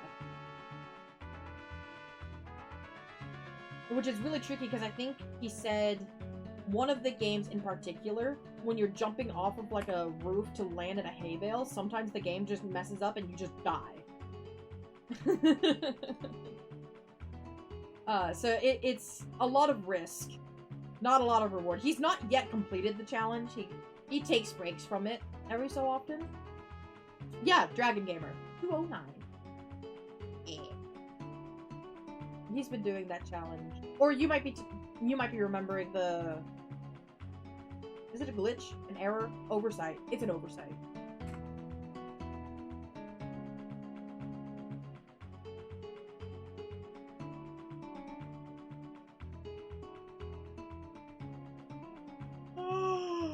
Goodness gracious. Ah. Family, friendly, and fun. Graphics, and popular trend. That is Nintendo in a nutshell. Hey Choco, how's it going? Good to see you. You remember the glitch oversight. Got it. You have more than once tried to push, but concrete instead. Yes. And that's another thing that would make that no-death challenge very difficult. How are you, Holy? I'm doing pretty good. We had big, long talk going down memory lane with my gaming experiences growing up. And we were just now talking about Assassin's Creed. I never played them growing up. But stemming off of a conversation of the gaming industry as a whole right now. And how reliant on update patches, DLC, and microtransactions they are nowadays. And leads into the current state of the Assassin's Creed game. Ah, it's a good game. It's a good song. Hope you've been doing alright, Choco. I think Falcon is running an open lobby if you wanted to hop in some Mario Karting with them. Mario Kart World, specifically, I should say. Another good and funny memory of stealthing was in Last of Us, where you made a pile of men behind one couch, luring in more men to check out what the pile was, and you're just adding to the pile. That's fantastic. I love that. I've heard good things about the Last of Us game, but I never played it. I don't know anything about it, because it seems like one of those, like, visual novel storytelling based games to where once I do see it, I'm good. I don't need to play it. Like, there's not much variance in experience with the game to where I would need to go play it myself after watching someone else do it. You're always alright. You just got your new capture card set up and everything so you can finally stream your new Switch 2 at better than 720p. Heck yeah! Let's go! Was it you or Jinja who said that you guys had, like an 8K HDMI cable? Better than the 4K cable that came with the Switch 2. I think it was either one of you. Yes. Okay, yeah. So I guess at that point it was just being bottlenecked by the capture card. Interesting. So you got a new one. You can stream it at good resolution and quality. That's good, that's good. It's a good story, but you're right about the gameplay being not too varied between runs. Yeah, I think, like, the biggest thing to watching different people play would be their reactions to the story for, like, a first-time playthrough. Heavy Rain is something that's also very similar to where, like, once you watch someone play, you don't really need to see someone play it again. You own a 1080p 20Hz monitors, and Nintendo's tech just doesn't keep up. Yeah. Yeah. Yeah. I don't. One of mine is... It doesn't even say on my monitor. Just that it's a 23-inch Dell something. It probably is only at 1080p. It might be 1440. And then my other monitor, I know this one because I looked it up recently. It is a Chinese knockoff monitor from 2007 that is a 1440 by 980 screen. And it is awful. It's terrible. Multiple 3 monitors to be specific. I would like new monitors. Like, my monitors are still connecting via VGA cables. Both of them. That I'm aware of. I've not crawled under my desk to look. It's been about 2.5 years since I last did that. You can recommend Ghost of Tsushima. So many ways to be a menace to whatever exists in that game. I did get Ghost of Tsushima when the game first came out. I thought it looked really, really good. I heard a lot of good things about the game. I just never sat down to play it.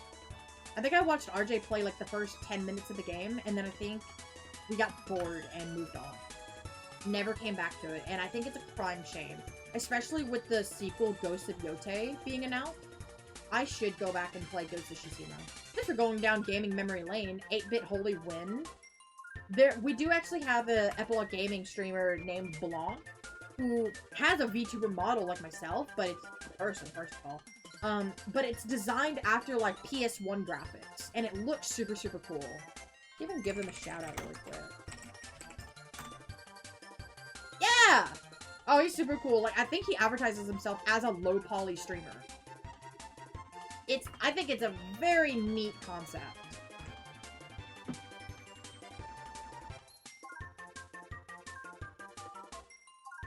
Unfortunately, they stream late at night, and so I don't actually get to hang out in their streams all too often. Makes me upset. You just hope that the main character of Ghost of Yote is not a low-quality girl boss character. Yeah, that's another gripe I have with media as a whole nowadays, is that they're trying to shove in representative characters, and for the sake of representing all of these, like, niche backgrounds, for whatever reason it could be. It could be a racial thing, it could be a gender thing, it could be, I don't fucking know. But because they're trying to shove it in, they're not taking the time to flesh out and develop an actual really good character. They're more worried about making sure that they're not going to get canceled online or whatever. And I think because of that, it makes the game, the media, the characters fall very flat, in my opinion.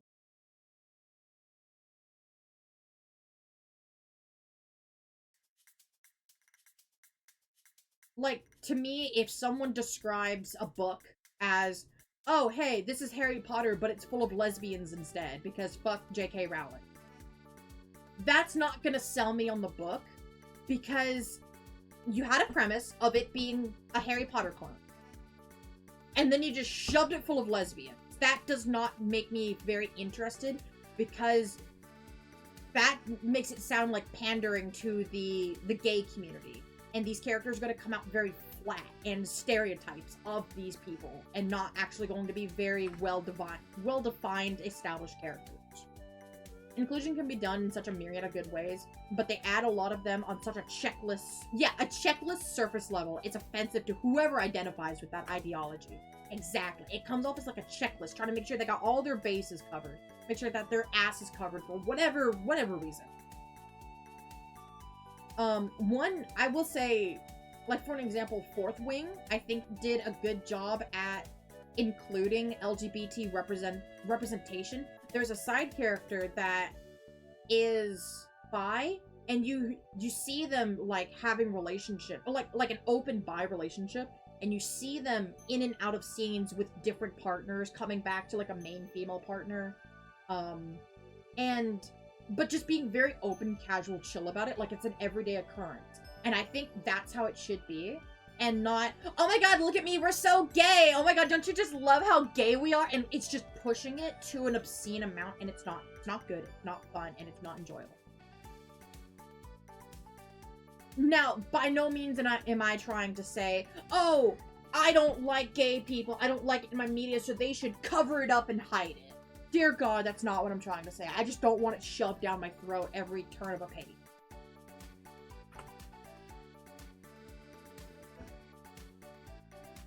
I feel like it should be as natural as a character using a fork to eat scrambled eggs. Like, it's just a natural, everyday whatever. I saw a video come up on my feed the other day of... So, to give preface, yeah, it's not weird if you don't make it weird. It's a normal thing to not be straight nowadays. Exactly. It's not weird if you don't make it weird.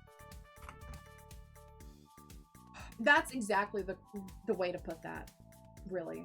But I saw a reel pop up on my feed. It was probably like reposted from TikTok or whatever. Just checked a few things. Is Friend Safari also allowed? So Friend Safari is not allowed. Friend Safari and the Omega Ruby and Alpha Sapphire Safari Zone, neither of those are included because those don't have the main Safari Zone catching mechanics of like throwing a ball, throwing a rock. It can flee. I actually have a command for that. Yeah. Community votes on the dates and then collectively goes into the Safari Zone and hunt for shiny. Any game that has a Safari Zone is okay. The only exception is Friend Safari and X and Y, and I need to add Omega Ruby and Alpha Sapphire to that as well. But like Kanto, Fire Red, Leaf Green, there's no shinies in Red and Blue. Fire Red, Leaf Green, Ruby, Sapphire, Emerald, Diamond, Pearl, Dark Gold, Soul Silver. All of those have valid Safari Zones. Like, don't even have to question it. Gen 5 did not include any Safari Zones. Friend Safari does not have the Safari Zone mechanics, because the whole point of going to Safari Zone is the idea of you can get a shiny that can run away from you. And X and Y and Omega Ruby and Alpha Sapphire did not include those mechanics. Sun and Moon, Ultra Sun, Ultra Moon, they don't have a Safari Zone as well. Sword and Shield did not have a Safari Zone. BDSP does count, actually.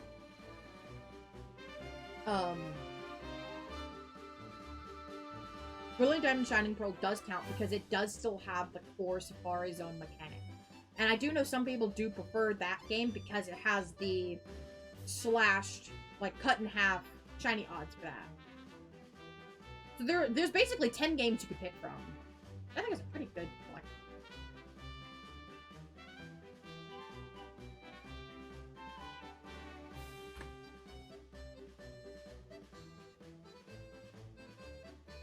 Yeah, 30 balls, limited steps. You know, you can't send out your own Pokemon. The wild Pokemon can flee from you. Like, those core Safari Zone mechanics. That's what we're looking for in a valid Safari. Yes. Also, Surskit. Ah!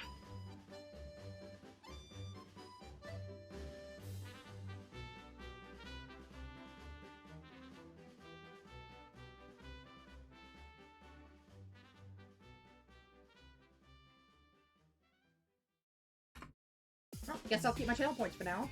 Alright, fair enough. Yeah, so I will be doing Safari Zone hunting starting Friday this week, all the way through next week. That's when Safari Week starts. My plan is to stream every day. Every day I'm going to stream. That is my plan. And I need to update my stream schedule for that, because I thought Safari Week didn't start till next week. I thought it was Monday through Sunday. It is not. It is this Friday through next Sunday. Like the Sunday after. It is the 20th through the 29th.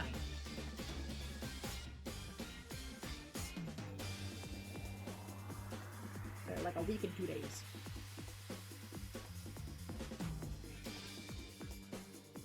There's one Pokemon that you want me to hunt, although you wonder if evolving's allowed.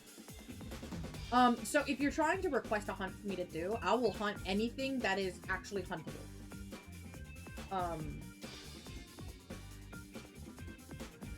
if evolving it is allowed. Like, I don't plan on evolving. Like, once I've got the shiny, I don't plan on evolving it. Like, the Seedot that I've collected here, I don't plan on evolving it, partly because I already have a Mesleaf. And I would only evolve something if I have, like, a duplicate of it. If that makes sense. So, like, if you're asked, like, if, for an example, you were to ask me to look for a Pikachu, I would look for a Pikachu, and I would keep that Pikachu, because that's what you asked for. I wouldn't catch the Pikachu, and then, oh, well, I'm gonna evolve into a Raichu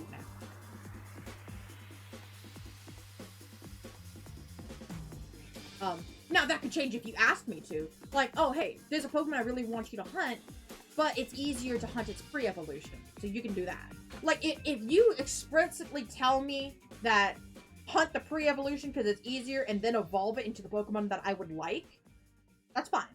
Like, Hellion asked me to look for a Houndoom. If it's easier to look for a Houndour and then evolve it into a Houndoom, I think they said that I could do that. They just want me to get that Pokemon. But if I don't have any further, like, explanation or anything, or just, hey, I want you to hunt Magikarp. There's no, like, if you don't specify it's a Mega Evolution, kind of hard to hunt a Mega Evolution, so I would just try to hunt for its base form. So, like, if you wanted me to hunt Mega Sceptile, then I would probably do a starter reset and then evolve it up to be a Sceptile and give it the Mega Star. That would be the closest I could get to getting to a Mega Evolution. But, like, Shuckly, for an example, has given me a very specific hunt to do, which is the 10% Gyarados in the Lake of Rage. Not the shiny Gyarados that you can already get. Just look at your shoutout. No, SA.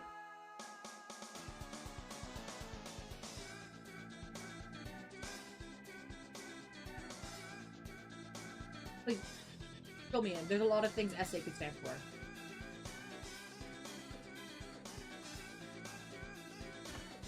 Stream avatar. Can I see that from this far away? I see a couple of dudes running around. I see Hellion's little Houndoom. Oh, the Mega Pidgeot. Yeah. So, if you wanted me to hunt Mega Pidgeot, then I'd probably look for Pidgey in X and Y. The first Pidgey that you find on Route 1 is Shiny Lock, I think. That one can't be shiny, so I couldn't do resets for that one. But I would probably just hunt for a Pidgey or a Pidgeotto. That would be your choice. And then I would evolve it into a Pidgeot. I don't think you can get a wild Pidgeot. But I would try to do that Pokemon if possible. So, like, if you asked me, like, Hellion asked me to do a Houndoom, I would look to see if I can do a Houndoom first. If not, then I would do the pre-evolution. So, like, Shuckly wanted me to do that Gyarados in the Lake of Rage. I'm going for that Gyarados. I already got a Magikarp. I could evolve into that Gyarados and be done. But I'm not, because that's not the hunt he redeemed.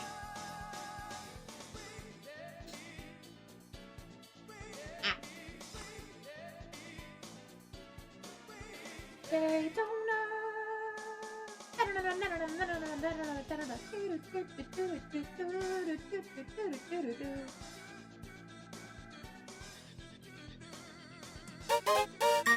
Yo, King Petty, thanks for the follow. I appreciate it. Welcome in. Appreciate the follow. For hanging out. Megastone's is available only in Omega Ruby and Alpha Sapphire and Gen 7 like Let's Go Pikachu and Let's Go Pikachu. Okay. So those would be my options. Interesting. I would have to get one of those copies ready for shiny hunting, as I don't currently. But that could actually be fun. Ooh, look.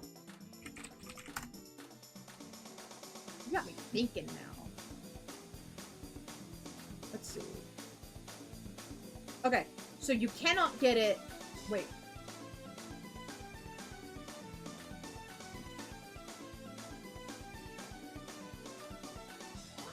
Okay, so I could get Pidgeot itself via Island Scan in Ultra Sun and Ultra Moon.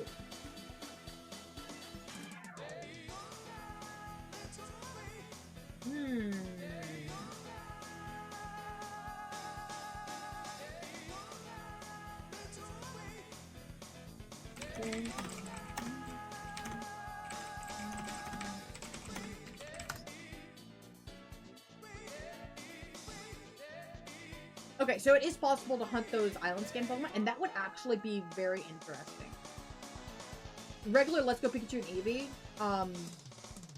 that would be the easy way out. But actually, doing an island scan hunt for that would be really fucking cool. Do you want to know why? There's only one. You can only get one Pidgeot via island scan per save file. It is possible to shiny hunt it, though. And I think that would be really fucking cool. So if that's a hunt you wanted me to do, I could do that. I'm actually very excited to do that.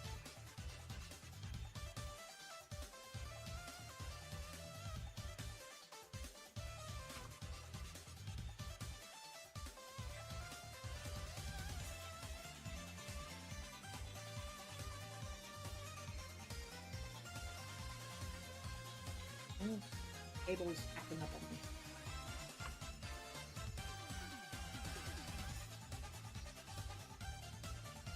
I feel like I've heard this song today. I might have, I don't know. Oh, I might be getting this one mixed up with the Lights, Camera, Action.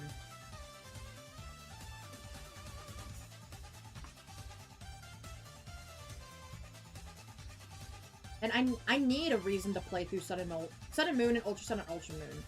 I have... Shiny Mega Pidgeot by any means necessary that you're comfortable with. Alright, I will write that down. Let me find the page for it. There it is.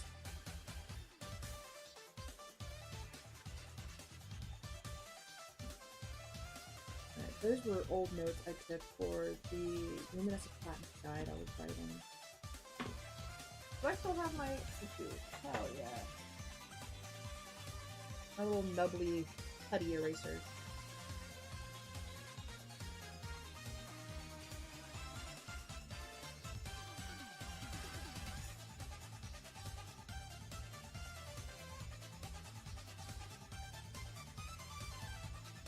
Wow.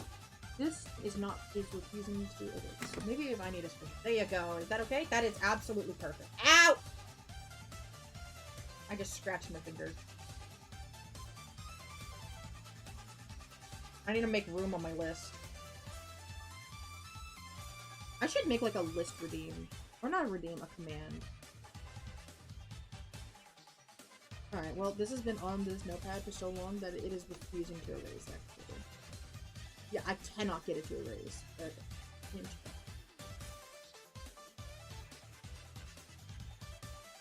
actually scraped my knuckle pretty good. Okay.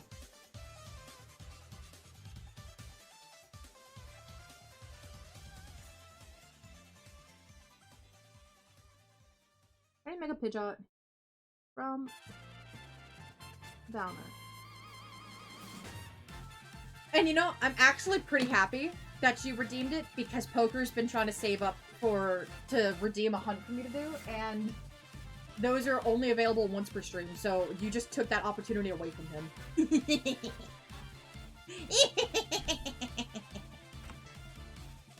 Ah, that's good.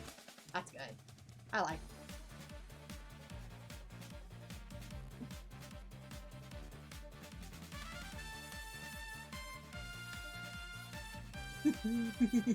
No, that's totally fine because I love messing around with Poker. It's also Poker's birthday. So he deserves a little bit of picking on.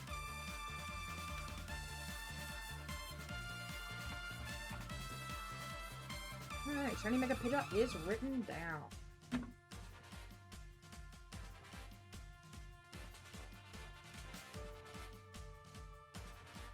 Double ouch.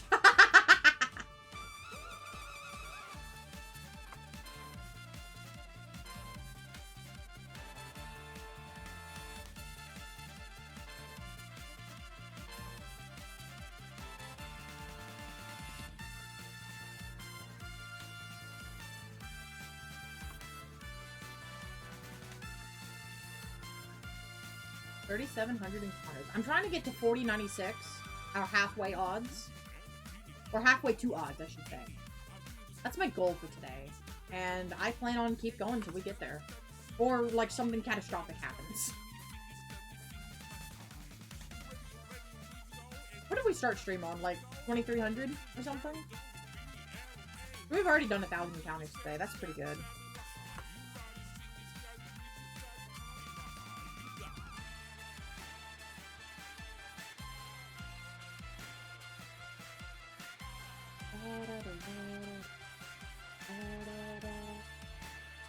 We're at 2202 to be exact. That shouldn't be possible because it rounds. It has to be a multiple of 4, and I don't think that's a multiple of 4. Because we've been getting nice, even round, like 3,700.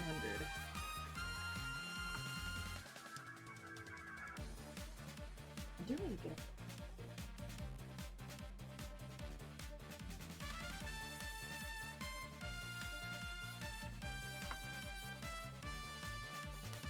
I can see 2212.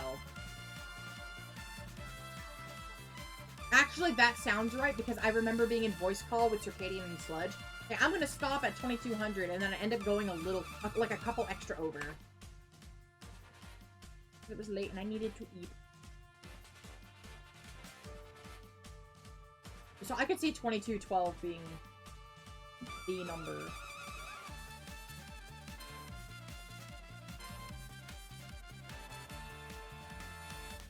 Hold on. I know something I need to do.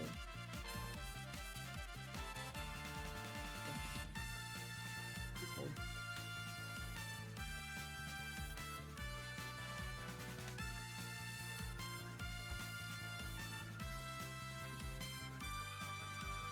Alright. I've done what I needed to do. Look at all these sWABLUs! None of them are gold!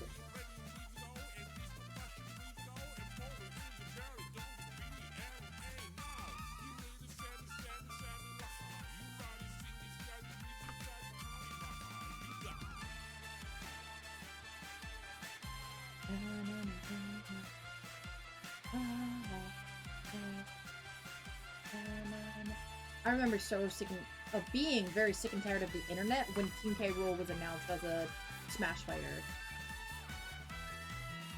People memed on him like all get out. And he was actually pretty decent too. I don't think he was game breaking like Bayonetta was when she was added. But actually wasn't too bad. Was he the only heavy added as a DLC fighter? Surely not.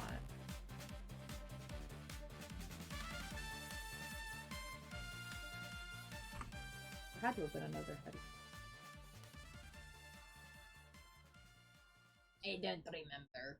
I am not a Smash Brother person.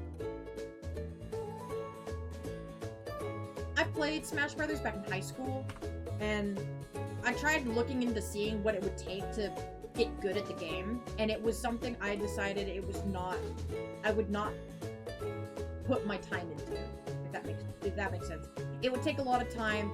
My hands were already hurt from playing Smash Brothers, and I didn't trust myself to be able to lock in enough and know what I need to do, which would get better over time, but I didn't want to spend the time to do that, to actually get good at Smash Brothers.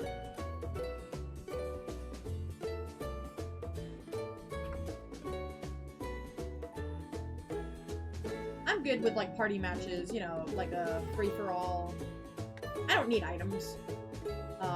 But just like a 2-3 stock free-for-all. I'm good with those. But I can't do serious 1v1. First get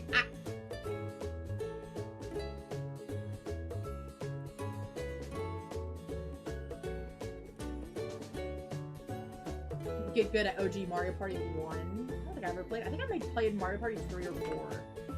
Because a friend brought it to a party, but I didn't play 1.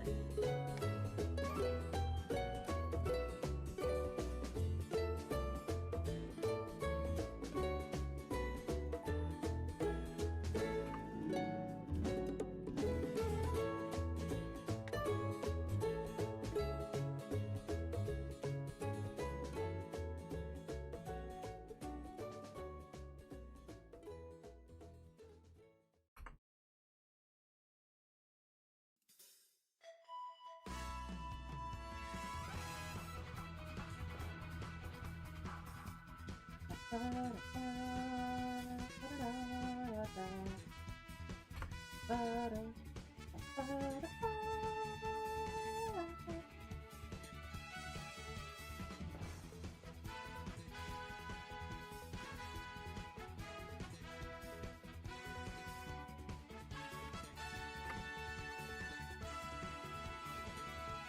I need to run to the restroom really quick. I will return momentarily. Where's Nippy? Okay, he's not right on my chair. I'm not gonna run her over if I leave. I will return.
I'm back. Spinning the stick with your palm actually made Nintendo sell gloves with the game? That's also funny. For Mario Party. Welcome back. Thank you, thank you, thank you. I appreciate it. Would you believe me if I said I never had any caffeine today? Because I don't believe it. I don't believe it, and I'm me! I feel very energized today. I think waking up late and having the fear of God put in you for running behind probably did some wonders.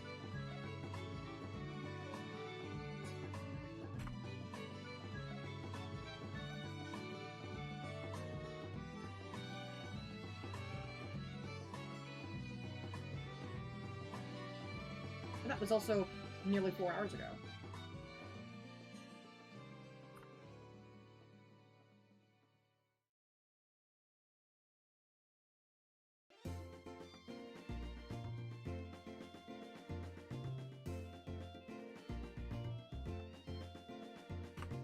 Playing through Ultra Sun and Ultra Moon might be something I do in my free time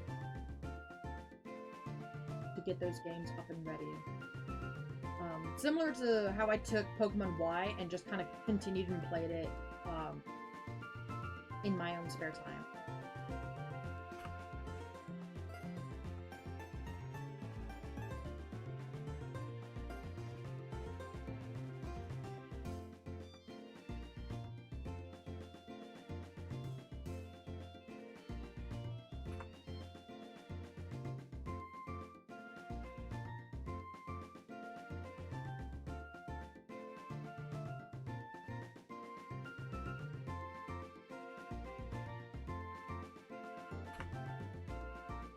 3,800! I'm gonna lean back in the chair. Relax a little.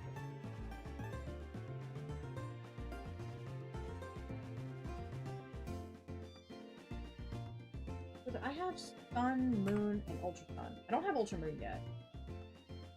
Thankfully, the Pidgeot doesn't matter which game you're in. Yeah, it doesn't matter which game you're in.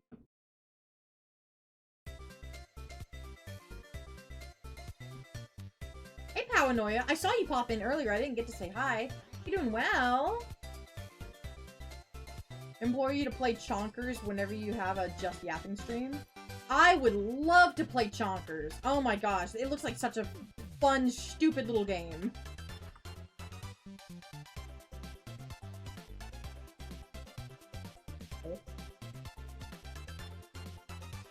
All those Zangooses. How's shiny hunting going? It's going! We've been yapping our little heads off today. But no shinies yet, which is pretty standard. Last stream, getting 2 shinies was very unnatural.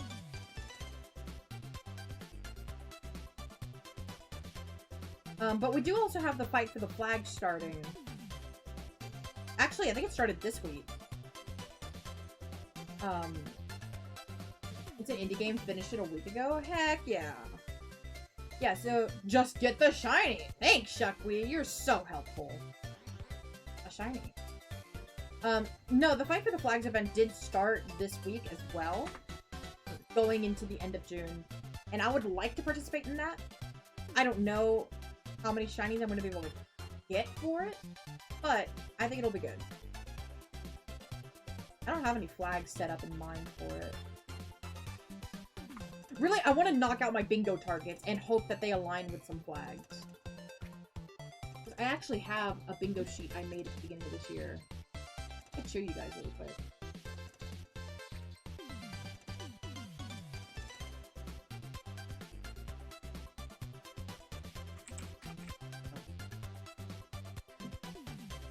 $102 different breeds, times 4 because of regular and chonkers. Ooh. My desktop. Yeah, let's just do this. Yeah, so this is my bingo that I set up this year. Ignore my old name on there now. But I have a lot of shinies on here that I would like to get. So like sWABLU, obviously in the middle. The Authentic Sinisty. Got the 10% Lake of Rage. That was redeemed last year. Shuckwee's Lottie. I don't think he actually... Yeah, it didn't matter which Lottie. It's just whichever one I chose. I picked Lottie Oz because I like the gold on it better. I've got Charjabug and Sandygast on my schedule for this week. Yeah, I'll be at this for a while. Because we're in June, and I haven't gotten a single mark off this yet.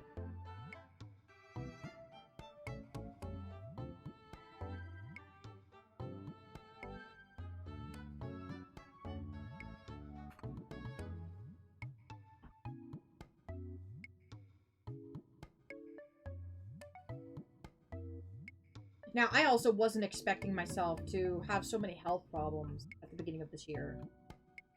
Which really sucked. And kind of put a damper into a lot of my plan.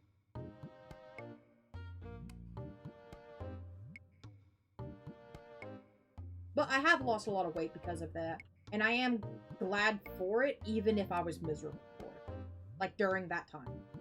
Thankfully, now we've lowered the dose of that medicine, and I am feeling worlds better. I do still feel sick and nauseous when I eat, but I don't feel every day, every breathing moment, I'm going to be sick. Like I did, like, a month ago.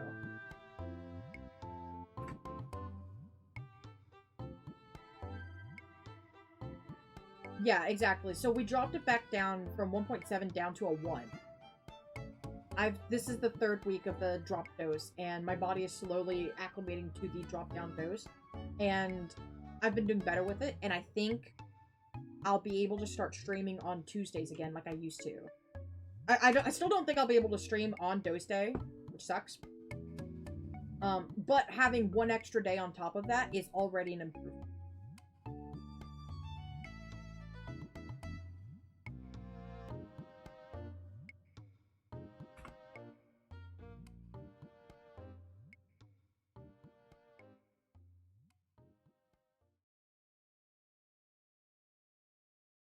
You're still at 0.5 even after 5 months? Wow. Is it because it's making you ill, or is that just where your doctor said, I want to keep you at this level for a while? Because apparently the nausea and vomiting that I was having, it was a 1 in 4 chance to get it in the first place, but it was supposed to have stopped. Mine did not stop.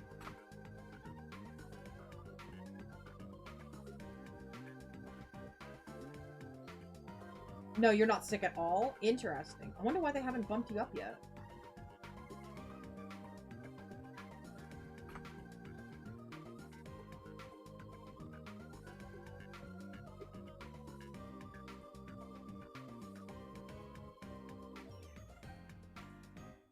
Because at least for the Wegovy, same active ingredient, different FDA-cleared purposes in the US. They crank you up from 0.25 all the way up to a 1.7 to a 2.4. Well, they crank you up to a 1.7, and then you can go to the 2.4 if you want. You only emptied your guts out when you take your diabetes medicine at the same time as Ozempic. Yeah. If I take my antidepressants on an empty stomach, at any point after taking the Ozempic Wegovy, I will empty my guts out. Like, there is no, like...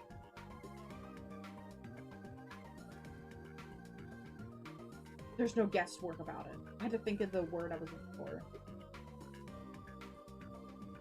My mouth was trying to say there's no chance about that. And I'm like, no, there is a chance. It's going to happen. What am I saying? And I had to, like, kind of straighten out the mental neural pathways there.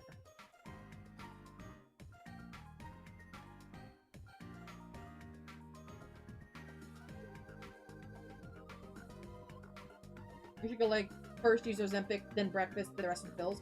I usually like to eat breakfast first, then take the Ozempic Wegovy, like, right about, like, in the afternoon.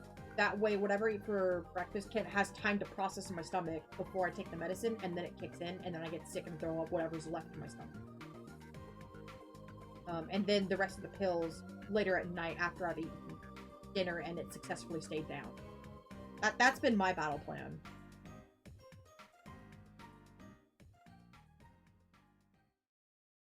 I've tried taking the Ozempic, like, first thing in the morning, and it just makes me sick the rest of the day. So I ended up pushing it later.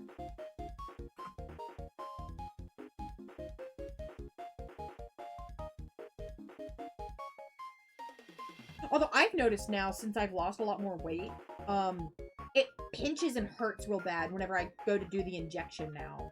But only on my right side. My left side, I still don't really feel it. And it, you know, administers perfectly fine, but when I do it on the right side, it actually starts pinching and hurting a lot more.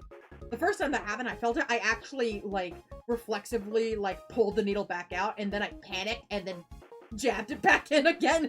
I wasn't supposed to do that. I was just not expecting that reaction.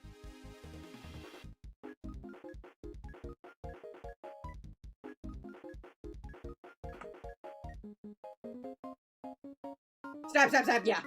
Oh, I've got on my fingers. The knife goes chop, chop, chop. I'm glad that trend... Oh. I guess my AC was turning on. Whenever the AC, like the central heating and AC turns on in my house, all the lights flicker. I guess because of the sudden power draw. The lights just flickered a little more than usual. And that makes me a little nervous for stream. Uh-oh. The only time the needle hurt was when it was too cold in the fridge. Yeah, I do normally let my medicine sit on my desk for about 20-30 minutes. Which I actually asked my doctor, like, hey, how am I supposed to transport this when I'm going on vacation in July? Because we do, like, a family beach trip every year. She said it doesn't actually need to stay refrigerated. It just needs to stay at a stable temperature. Like, don't leave it in your vehicle and it get really hot. Or don't, like, go into the freezer and leave it in there and it drops down super low.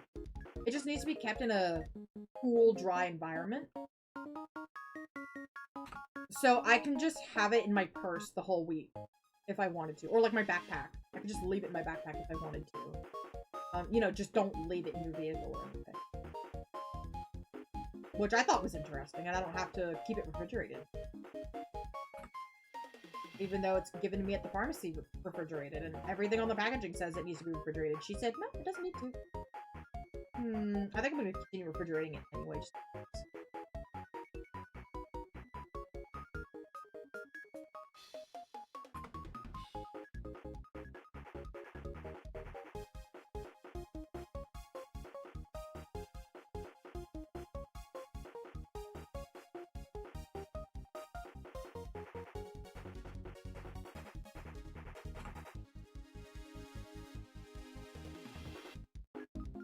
The only thing you're concerned about, your current pen has an air bubble in there.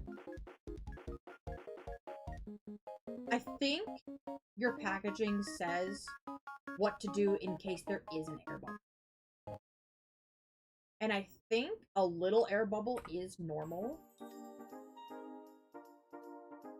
But it also depends on what kind of pen is being used to administer it. Like, mine are one-time use only, but like for Ozempic, like there's like a twisty thing on the end to increase the quantity.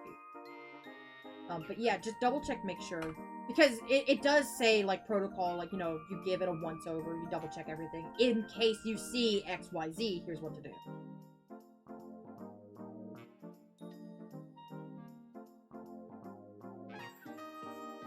If I remember right, like, my pens will sometimes have, like, a tiny air bubble in it, and they say it's fine.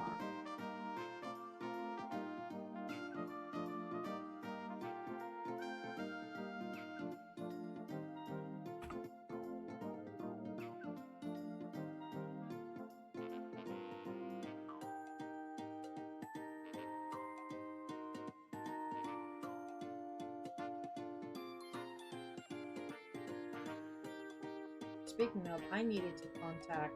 So I was told by my doctor that there's a church nearby, or a church organization in my area, that I can go and donate my leftover prescriptions to.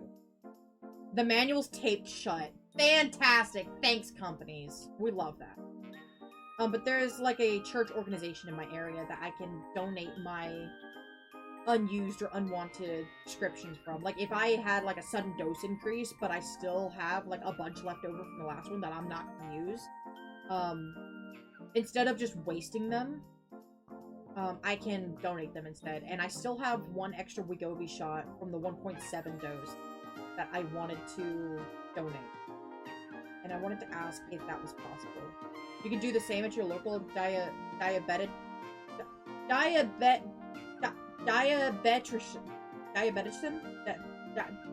Hold on. Diabetrician.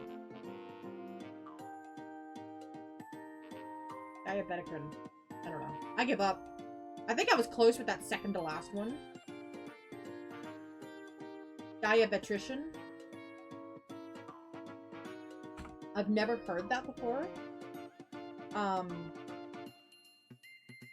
If it's someone that you're seeing specifically for diabetes, then I guess that would be what you would call them. I'm not totally sure. Usually for that, we go to our primary care doctor, or our PCP, for short. Or, you know, you just go to your doctor.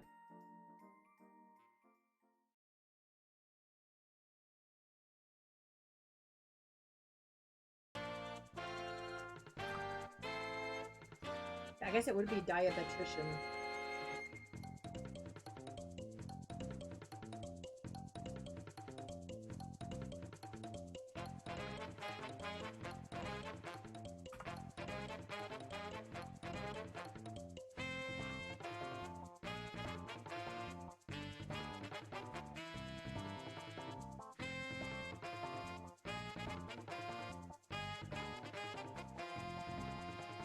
Not commonly. Yeah, I would assume it's not commonly used word. Not common to have to go see a diabetrician. Ow, ooh, my hip pinched really weird. That's just because I have one of my legs up on top of my computer. Diabetologist? Yeah, I can see that.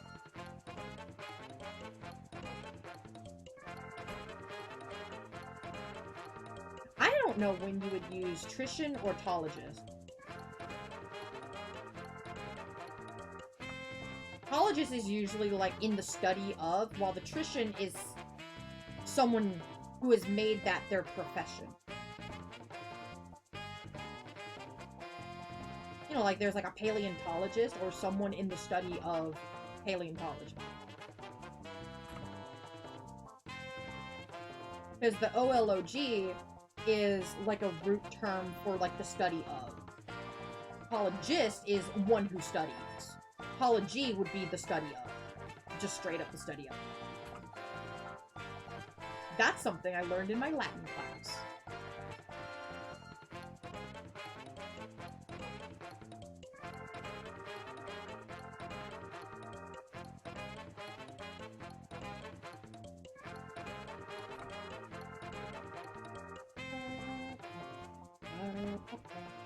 So I do have ads starting in about 3 minutes. And we run 3 minutes of ads to keep the pre-rolls turned off for folks who come into stream.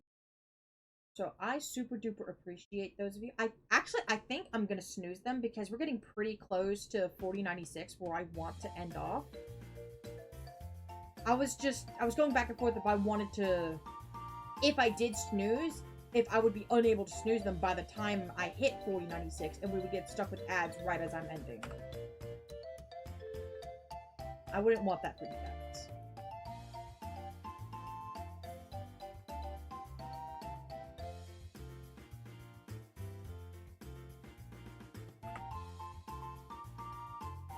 Oh, these sWABLUs! Yippee!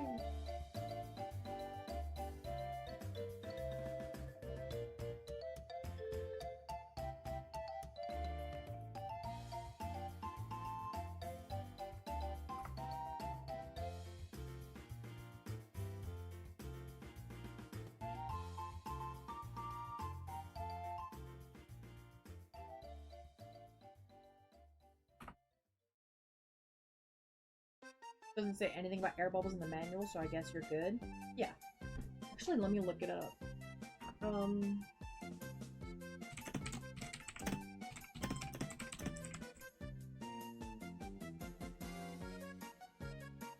It is normal to see small air bubbles in your Ozempic pen, especially with new pens. They're harmless and won't affect your injection or safety. Just make sure that it is primed correctly if you're sticking on a new needle.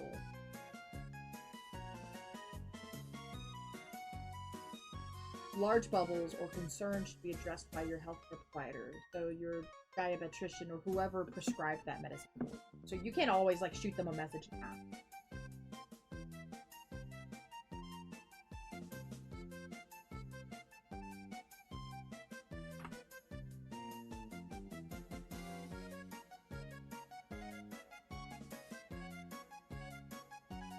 Oh, my camera's on low battery. Good thing I'm wrapping up soon.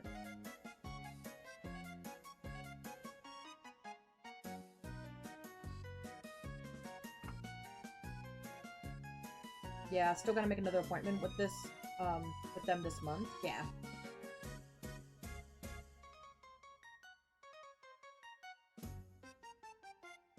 If you have enough to last you until that appointment, you could hold off on that one with the air bubble.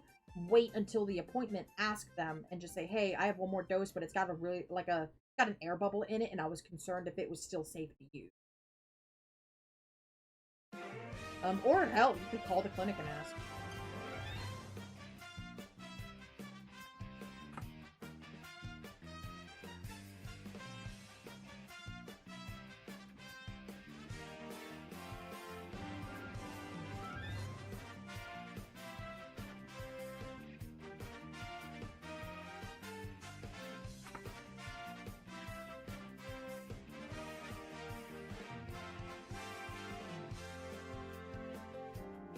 Well, it hasn't decolored or anything, but yeah.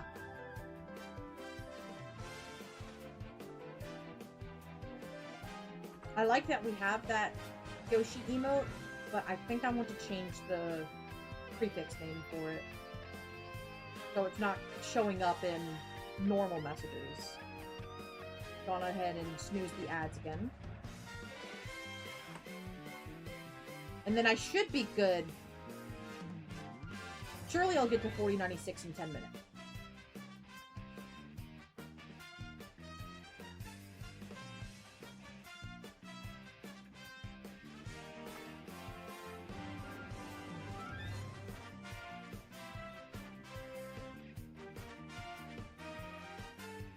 That's my fault for just sitting here waiting and boom.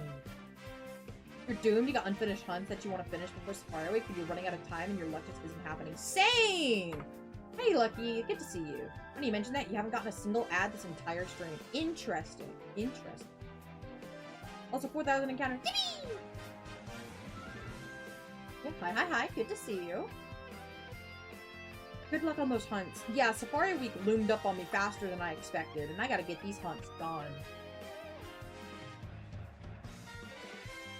Yeah, sometimes you were blessed by the browser god to have no ads this day. Ah, darn it, 1029. Yeah, don't forget your shiny rolls, everyone. If you get 8192 or 4096, it gets you a gifted sub to the channel. You can check it back every 30 minutes. If you're subbed, you get an extra roll. If you're mod, you get an extra roll. If you're VIP, you get an extra roll. 76, 78. Ooh. Roll. You remember that when Twitch was bugged and we stopped getting ads for several weeks? Hell yeah. 2024? Why?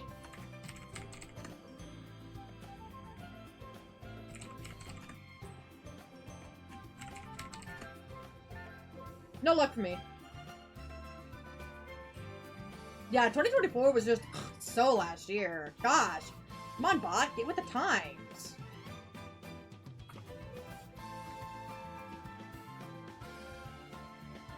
Thursday. Ah.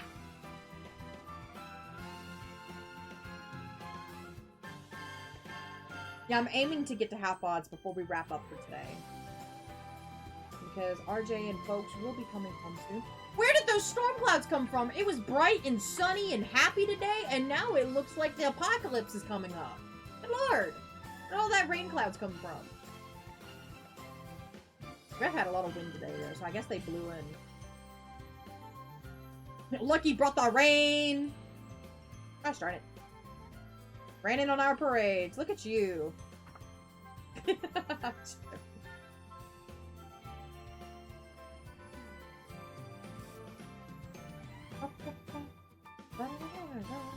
know, it's funny, we phased on everything on this route except for the thing we're looking for.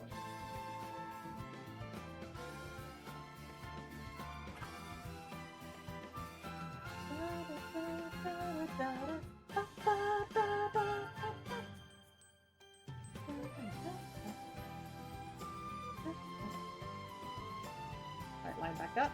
Hey, Block! Good to see you! Hi. How's it hanging? Oh, I'm doing a little bit. How go, friend? Friend go good! Claw is a really good friend of mine. Sometimes they stream about now when they're going to do some Animal Crossing on the GameCube, but they also been doing a lot of late night streams with Dead by Daylight, been doing some pilots, about to start doing some chores. Ooh, good luck. The chores go well. I have some chores I need to do. I've got some laundry behind me that needs to be folded and put away. Yeah, I've played Repo with Blah together. We've done some Sea of Thieves together. We've been doing some games. Oh no, my pre-rolls are on! Dang it. Bob is hot. We love Bob. Barely slept for like 2 hours tops last night. Lucky, you need rest. What are you doing? You're not okay. That's not okay. What are you doing?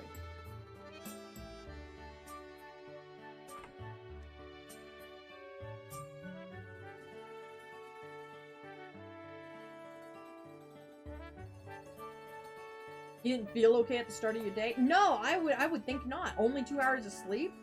Why are you running? Why are you still, like, functioning right now? You managed to survive the day, and then I would go in my bed and pass the fuck out. We're using big language for that. 40:48. Getting closer. Ads in 5 minutes. Come on, we gotta beat the ads. Too many 2 a.m. bedtimes. You'll aim for 1 a.m. tonight. Or you just aim for now. Sleep now. No, that would probably mess up the sleep schedule even more. Trying to find the cloud burp? I am. We're trying to find shiny sWABLU. And we have gotten a shiny of everything else on this route except for the bird. Good lord. Your mom was snoring and being too warm was the reason when you didn't get any sleep until like 6 to 7 a.m. So skip. Ah. Okay, we've gotten a shiny on this route except for the thing we're looking for and the very rare 1%. I should put that little asterisk on there. Then woke up at 8:30 by your next door stripping wallpaper. Who's doing that 8 o'clock in the morning? I do hope we get the 1%. That would be awesome. Ring clouds. Ooh, look at.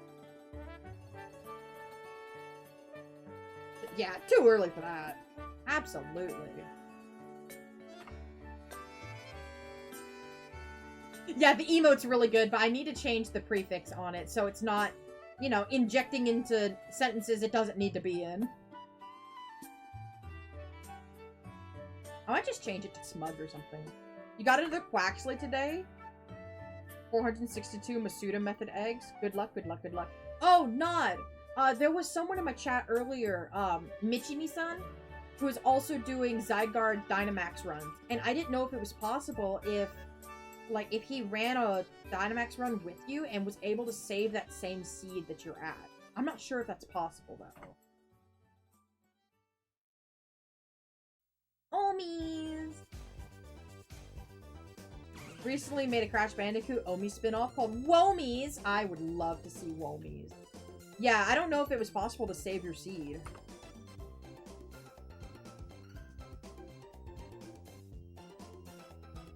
Made a Raikou Entei version called Romies!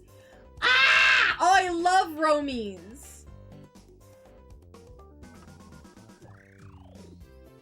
All Zygarde DAs you did were on Outers. Oh, Outer has it! Damn it.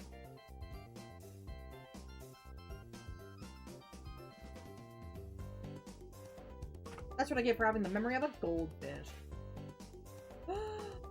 Oh my goodness. Apparently I'm signed out of 7TV on my PC, so that's not right. Womies!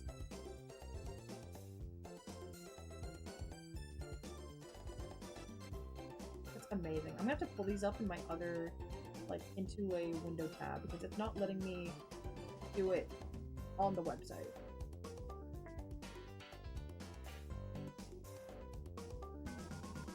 I gotta get ahead of the ads. I got 1 minute before the ad. Why am I signed out of 7TV? Oh, 7TV might just be having cheap.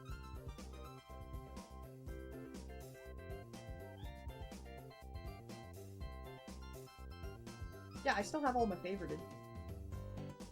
Yeah, the website might just be having cheap. What is for me? Maybe it's the thunderstorm Lucky brought in.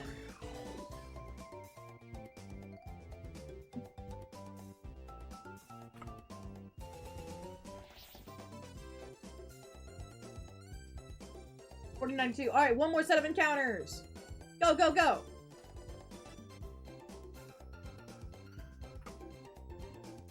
No shiny. Okay, but what about one more set? One more set. Tomorrow for sure. Yeah. One more. Just to get to 4,100. Just go to odds. Yeah. Just go to odds. No! Okay. One more snooze on the ads. Alright, let's go see who we can go raid. Before the ads hit us. Why go to odds when you can just get the shiny? Real, true, and factual.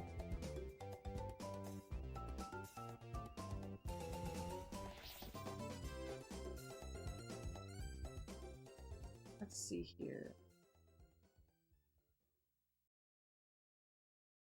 I think we rated Sora last week.